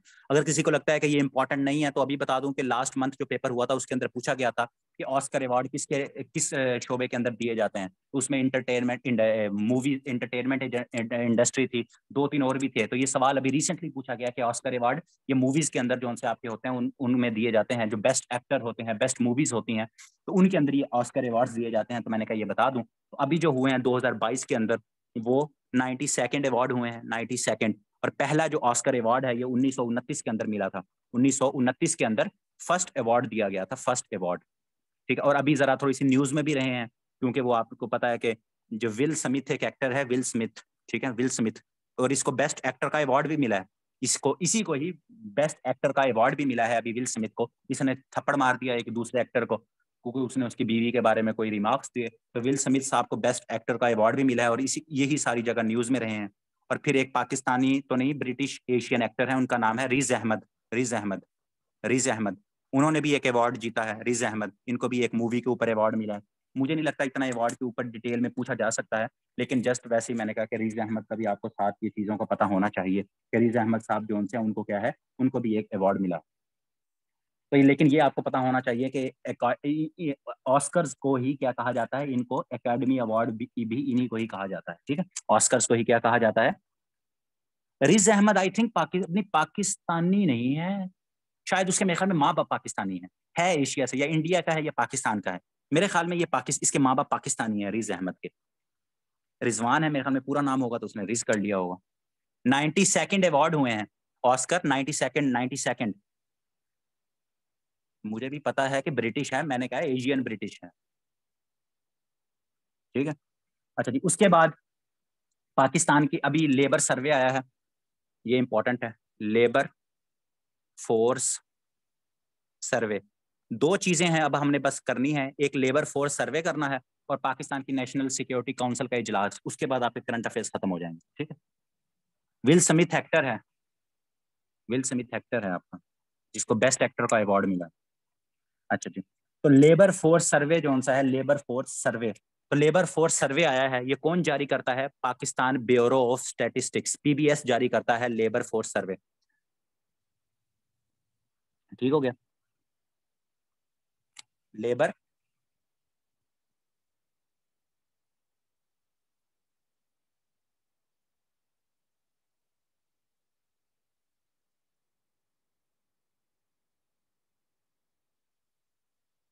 अभी 31 मार्च तक आने तो दो, 31 मार्च तक पहुंचेंगे तो देखेंगे। तो जल्दी जल्दी मैंने भी एंड करना है क्योंकि लाइट चली गई और मुझे बहुत ज्यादा गर्मी लग रही है। अच्छा, तो पीबीएस जो सा है, पाकिस्तान ब्यूरो ऑफ स्टैटिस्टिक्स, जो कि आपका पाकिस्तान पीबीएस जो कि 1950 के अंदर ये इदारा कायम किया गया था। 1950 के अंदर जितने स्टैट्स हैं आपके, ये जो आपका 10 साल बाद मरदमशुमारी का होता है वो भी पीबीएस जारी करता है। आपके मुल्क के अंदर जितने आदादो शुमार के हवाले से चीजें हैं वो कौन जारी करता है? पीबीएस डिपार्टमेंट करता है, ठीक हो गया। पीबीएस जारी करता है। तो पीबीएस जो सा है, इसने एक लेबर फोर्स सर्वे जारी किया है। तो उसके मुताबिक ये कहा गया है कि पाकिस्तान की जो इकोनॉमी है, पाकिस्तान की इकोनॉमी, ये बहुत इंपॉर्टेंट सवाल है करंट अफेयर्स में। पाकिस्तान की इकोनॉमी है, उसने लास्ट 3 सालों के अंदर, लास्ट 3 सालों के अंदर उसने जो सा है 55 लाख, 5.5 मिलियन जॉब्स जो सी हैं वो क्रिएट की हैं। कि 2018 से लेकर 2021 तक 5.5 मिलियन जॉब्स पाकिस्तान की इकोनॉमी ने क्या की हैं? क्रिएट की हैं। और अगर इनकी एवरेज देखी जाए तो ये 3 सालों के अंदर एवरेज बनती है कि 1.84 मिलियन जॉब्स क्रिएट हुई हैं per year, per year, per year. एक साल के अंदर 1.84 मिलियन जॉब्स जो हैं वो क्रिएट हुई हैं, ठीक हो गया। ठीक है, 5.5 मिलियन मतलब 55 लाख जो सी हैं 3 सालों के अंदर आपकी जॉब्स क्रिएट हुई हैं पाकिस्तान की इकोनॉमी। ये मैं नहीं कह रहा, ये आपका लेबर फोर्स सर्वे जो है, जो कि PBS Pakistan bureau of statistics है वो जारी करता है, उसके मुताबिक ये। और सबसे इंपॉर्टेंट जिसको आप लोगों ने याद रखना है, जो पेपर में पूछा जाएगा, कि पाकिस्तान के अंदर according to labour force survey and PBS, Pakistan का अनएम्प्लॉयमेंट रेट क्या है? अनएम्प्लॉयमेंट रेट ऑफ पाकिस्तान 2021 तक पाकिस्तान का अनएम्प्लॉयमेंट रेट क्या है, वो बढ़ा है, वो क्या हुआ है, वो बढ़कर 6.3% हुआ है। ये 6.3 की फिगर आपको याद होनी चाहिए कि पाकिस्तान का अनएम्प्लॉयमेंट रेट क्या है। पाकिस्तान का जो अनएम्प्लॉयमेंट, जो बेरोजगारी की शरह जिसे कहते हैं, शरह कह रहा हूँ, शरह, पाकिस्तान की बेरोजगारी की जो शरह है, शरह, उसको क्या कहा जाता है, उसको वो कितनी है, वो 6.3% है। वो कितनी है, 6.3% है। अच्छा, उसके बाद लास्ट जो अभी किसी ने वो भी कहा, क्योंकि अभी ये ट्रांसजेंडर वाला 31 मार्च, 31 मार्च क्या है, ये transgender day, international transgender day के तौर पे मनाया जाता है, ट्रांसजेंडर डे के तौर पे मनाया जाता है। और ट्रांसजेंडर डे के साथ एक चीज़ और याद रखिएगा कि अभी लाहौर के अंदर, वैसे तो एक लोधरा के अंदर भी ट्रांसजेंडर स्कूल खुला था 2019 के अंदर, फिर पंजाब का एक फुल पब्लिक स्कूल मुल्तान के अंदर भी ट्रांसजेंडर स्कूल खुला है। अभी लाहौर के अंदर भी उन्होंने रिकमेंडेशन भेजी है कि स्कूल, पूरा एक गर्ल्स स्कूल था, उसको ट्रांसजेंडर स्कूल के अंदर कन्वर्ट किया जाए। ठीक हो गया? हाँ, वो भी साथ लिख लें। हाँ, ये भी अच्छा आपने करवाया। 31 मार्च को दुबई एक्सपो भी आपकी खत्म हुई है, दुबई एक्सपो भी आपकी खत्म हुई है, ये पूछा जा सकता है आपकी। ठीक है, अक्टूबर में स्टार्ट हुई थी, और जो सा है आपकी अभी 31 मार्च को दुबई एक्सपो भी आपकी खत्म हुई है, और ट्रांसजेंडर डे भी 31 मार्च को है। तो ये 2-3 चीजें आपकी क्या हैं, ये भी इंपॉर्टेंट है। अच्छा जी, अब लास्ट चीज वो है आपकी नेशनल सिक्योरिटी काउंसिल। मुझे लग रहा था ज्यादा टाइम लग जाएगा, इतना टाइम तो नहीं लगा, ऐसे ही आप लोग थक गए।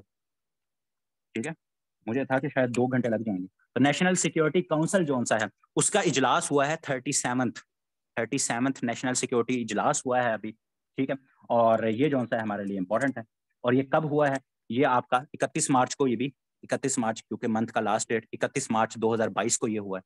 अब नेशनल सिक्योरिटी कमेटी के हवाले से बस 2-3 चीजें आप याद रख लो। ठीक है, वो क्या है कि पाकिस्तान का जो आर्टिकल है आयन का, वो है 152A आर्टिकल है, जिसके तहत नेशनल सिक्योरिटी काउंसिल बनाई गई थी जियाउल हक के दौर में। 1985 के अंदर बनी थी ये। 1985 के अंदर जियाउल हक साहब ने आर्टिकल 152A के तहत जो होता है ये बनाई थी नेशनल सिक्योरिटी काउंसिल।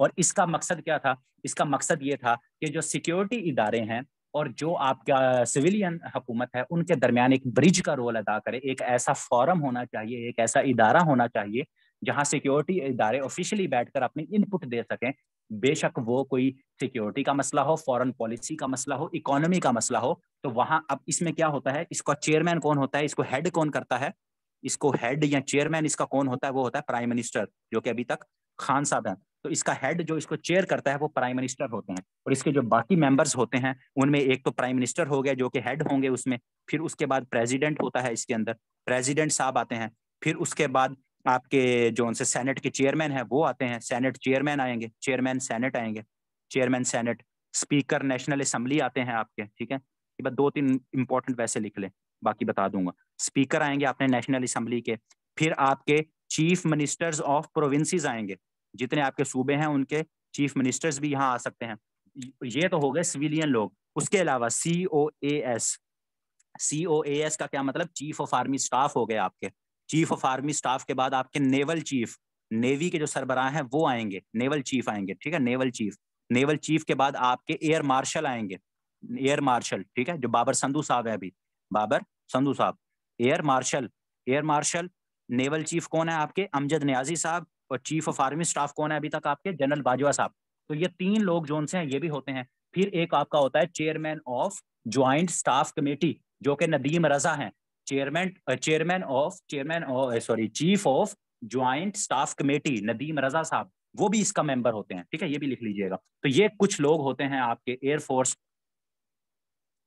ठीक है, जो आपके एयर चीफ, नेवल चीफ होते हैं आपके, एयर मार्शल मतलब आपकी अस्करी क्यादत जिसे फौजी क्यादत कहा जाता है, और सिविलियन क्यादत, वो एक प्लेटफॉर्म के तहत इकट्ठा होती है। और वो प्लेटफॉर्म क्या है, वो है नेशनल सिक्योरिटी काउंसिल का, और जो कि आर्टिकल 152A के तहत बनी थी। और उसका 37वां भी इजलास हुआ, और 31 मार्च को इजलास हुआ। और इस इजलास के अंदर क्या डिस्कशन की गई, जो आजकल खान साहब ने बताया है कि एक उनको क्या कहते हैं लेटर लिखा गया, जो कि एक केबल भी कहा जा रहा है कि केबल थी या लेटर था, वट एवर, तो उन्होंने कहा कि मुझे थ्रेट किया गया, मुल्क को थ्रेट किया गया, तो उसके ऊपर जो सी है ये नेशनल सिक्योरिटी काउंसिल की मीटिंग बुलाई गई थी। इसका मकसद ये था, और उसके ऊपर उन्होंने क्या कहा कि अब हम क्या करेंगे, इसके ऊपर हम एक डिस्कशन करेंगे। तो ये था इस मीटिंग का, और ये इसका मकसद टोटल। ठीक हो गया।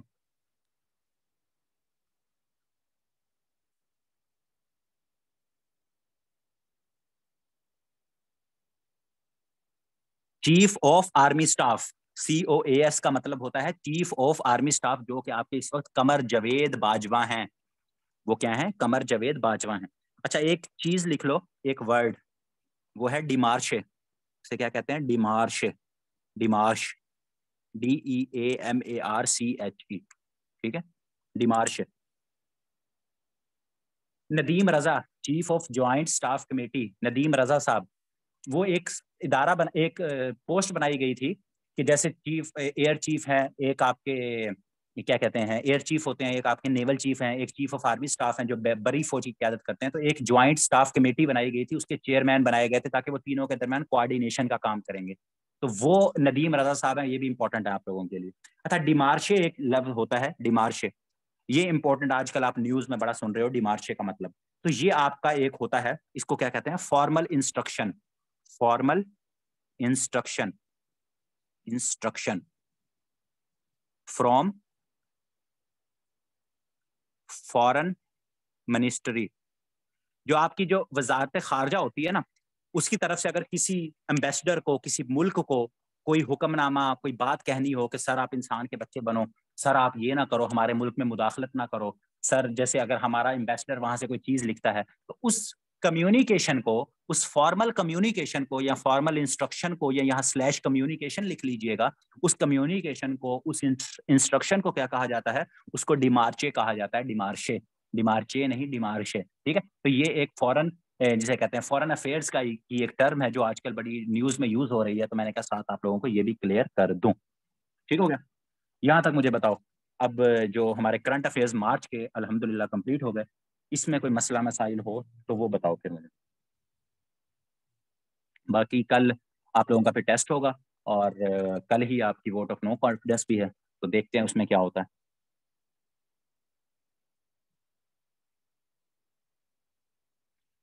डिमार्शे मैंने कहा कि फॉरेन में, फॉरेन जो आपके क्या कहते हैं दफ्तर होते, दफ्तर खारजा जिसे कहा जाता है, जिसने जैसे एम्बेसडर्स हैं आपके। अब पाकिस्तान के एम्बेसडर ने अगर इंडिया के एम्बेसडर को बुलाकर कोई बात कहनी है कि आपका मुल्क पाकिस्तान के अंदर जो सा है क्या कहते हैं फायरिंग कर रहा है, तो उसको क्या कहा जाएगा? उसको डिमार्शे कहा जाएगा। उसे डिमार्शे कहा जाएगा कि एक फॉर्मल, इनफॉर्मली फॉर्मल कम्युनिकेशन करता है एक एम्बेसडर के थ्रू या फॉरेन मिनिस्ट्री के थ्रू एक मुल्क दूसरे मुल्क से, उसे डिमार्शे कहा जाता है। ठीक हो गया।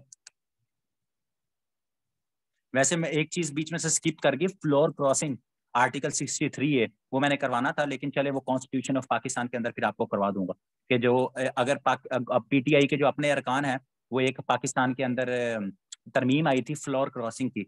ठीक है, तो वो उसके तहत अपनी पार्टी के खिलाफ वोट नहीं दे सकते दो तीन जगह पर। प्राइम मिनिस्टर के खिलाफ वोट नहीं दे सकते, वो बजट में वोट नहीं दे सकते, तो अगर वो वोट देंगे तो वो डी सीट हो जाएंगे आर्टिकल 63A के तहत।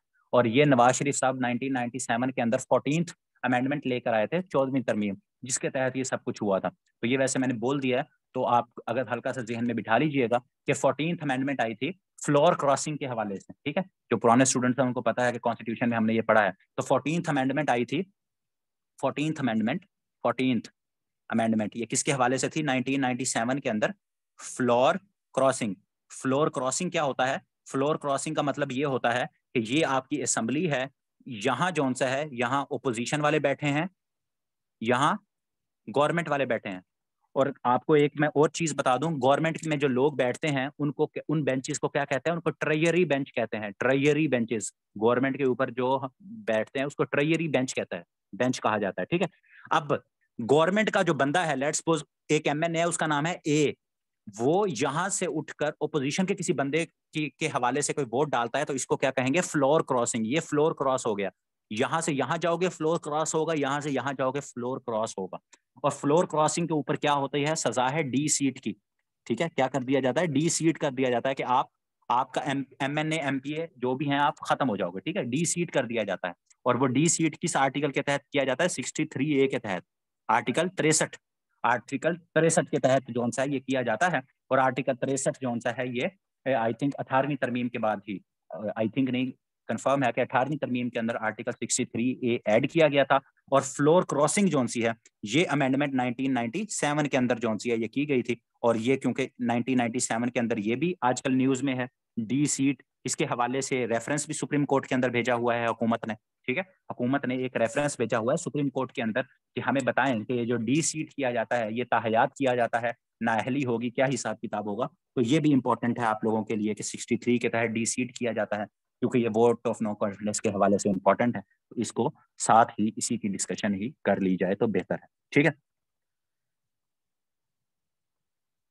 अब यहाँ तक क्लियर, लेक्चर एंड, अब कोई और चीज इसमें ऐड नहीं करनी, मोर देन इनफ है जी, ठीक है।